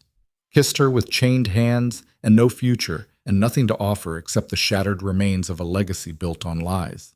When they pulled apart, she was crying. He was too. I love you. The words felt strange in his mouth. Foreign, like a language he'd forgotten how to speak. But I love you. And whatever happens next, I need you to know that choosing you was the only thing I've done in 6 years that I don't regret. Then don't let them take everything. Vivian's voice was fierce. Fight. Not for the legacy. Not for the name. Fight for the chance to build something better after this is over. And if there is no after, then we'll face that together too. They led him away in chains while 300 witnesses watched and whispered and congratulated themselves on not being the one being destroyed. Lucien looked back once at the magistrate's office, at Vivian standing in the doorway with Elise beside her, at Ashbourne Manor burning on the horizon like a funeral pyre for everything he'd been. Then he turned forward and walked toward whatever judgment waited, his head high and his conscience clear for the first time in his life. The trial would come. The verdict would come. The destruction would come. But for the first time since his mother's death, Lucien Ravenscroft walked toward his future without the weight of his past crushing him into something unrecognizable. And in the moment before the prison wagon door slammed shut, sealing him inside darkness, he realized something his father had never understood. Freedom wasn't about preserving power or protecting legacy or surviving at any cost. Freedom was choosing truth even when lies would save you. Choosing love even when duty demanded sacrifice. Choosing to break rather than bend into something monstrous. His father had died powerful and hated. Lucien would die honest and maybe, just maybe, loved by someone who'd seen him at his worst and stayed anyway. The wagon lurched forward, carrying him toward a cell and a trial and an ending he'd chosen instead of having it chosen for him. And somewhere behind him in the wreckage of Ashbourne Manor, Vivian stood watching until the wagon disappeared from view, her hands clenched and her jaw set, and her mind already calculating how to save a man who'd finally learned how to save himself. The cell was smaller than the wine cellar where Adrian had tried to kill Vivian, 8 feet by 6, stone walls that wept with damp, a single window too high to reach, letting in gray light that never seemed to strengthen no matter the hour, and a cot that smelled of every prisoner who'd occupied this space before Lucien Ravenscroft became the latest disgraced aristocrat to learn what powerlessness actually felt like. He'd been here 3 weeks, long enough for his burns to scab over, long enough for his ribs to stop screaming with every breath, long enough to understand that physical pain was nothing compared to the particular agony of waiting for a trial that would determine whether he spent the rest of his life in a cell slightly larger than this one. They brought him newspapers. That was its own form of torture. Every morning, a guard would slide sheets of printed condemnation under the door, and Lucien would read about his own destruction in prose that ranged from gleefully vindictive to solemnly disappointed. The Duke of Ashbourne confesses to covering up murder. The Ravenscroft legacy revealed as corruption incarnate. 400 years of aristocratic power exposed as nothing more than systematic brutality wrapped in inherited titles and expensive tailoring. Some papers called for his execution. Others suggested life imprisonment was too merciful. A few, very few, wondered aloud whether a man who confessed this thoroughly deserved some measure of credit for honesty, even if that honesty came decades too late. None of them understood that credit wasn't the point, that Lucien hadn't confessed to earn redemption or lighter sentencing or the public's forgiveness. He'd confessed because carrying his father's sins had been killing him by degrees, and he'd finally decided dying honestly was preferable to surviving as a lie. On the 23rd day, they told him the trial would begin in a week. Parliamentary court. Public proceedings. Every newspaper in England would be covering it. Every aristocrat with a grudge would be attending. The gallery would be packed with people eager to watch a duke brought low, because there was nothing the powerful enjoyed more than seeing one of their own destroyed as proof that they themselves were still safe. Lucien had 7 days to prepare, 7 days to decide how to tell his story in a way that didn't minimize his father's crimes, but also didn't absolve himself of responsibility for the choices he'd made after Malcolm's death. 7 days to figure out how to stand in front of Parliament and admit that power without accountability had corrupted him just as thoroughly as it had corrupted every Ravenscroft who came before. He spent those days writing, not a defense, a testimony, an accounting of every choice he'd made and why he'd made it, every time he'd chosen preservation over justice, every moment he'd become his father while swearing he was different. The writing hurt worse than the burns, worse than the ribs, worse than 3 weeks in a cell designed to break the human spirit into something manageable, because putting it all on paper meant confronting exactly how much damage he'd done while convincing himself he was saving people. On the 5th day, Vivian came to visit. The guard led her into a small room separated from the cells by iron bars. She looked thinner than he remembered, pale. Dark circles beneath her eyes that spoke of sleepless nights and the particular exhaustion that came from fighting battles no one asked you to fight. But when she saw him, her face transformed, not into happiness. Something fiercer. Relief mixed with determination and a love so fierce it made his chest ache. "You look terrible." Her voice was rough. Prison isn't known for its restorative properties. She moved closer to the bars. He did the same. They stood 6 inches apart with iron between them, close enough to feel each other's breath but too far to touch. "I've been working with your solicitors, building a defense. There is no defense. I'm guilty. Of covering up your father's crimes, not of committing them yourself. There's a legal distinction, not one that matters morally. Maybe not. But it matters legally. And right now, legal is what keeps you alive." Vivian's fingers wrapped around the bars. White-knuckled. "I'm not going to let you martyr yourself because you've decided guilt is the same as justice. I'm not martyring myself. I'm accepting consequences.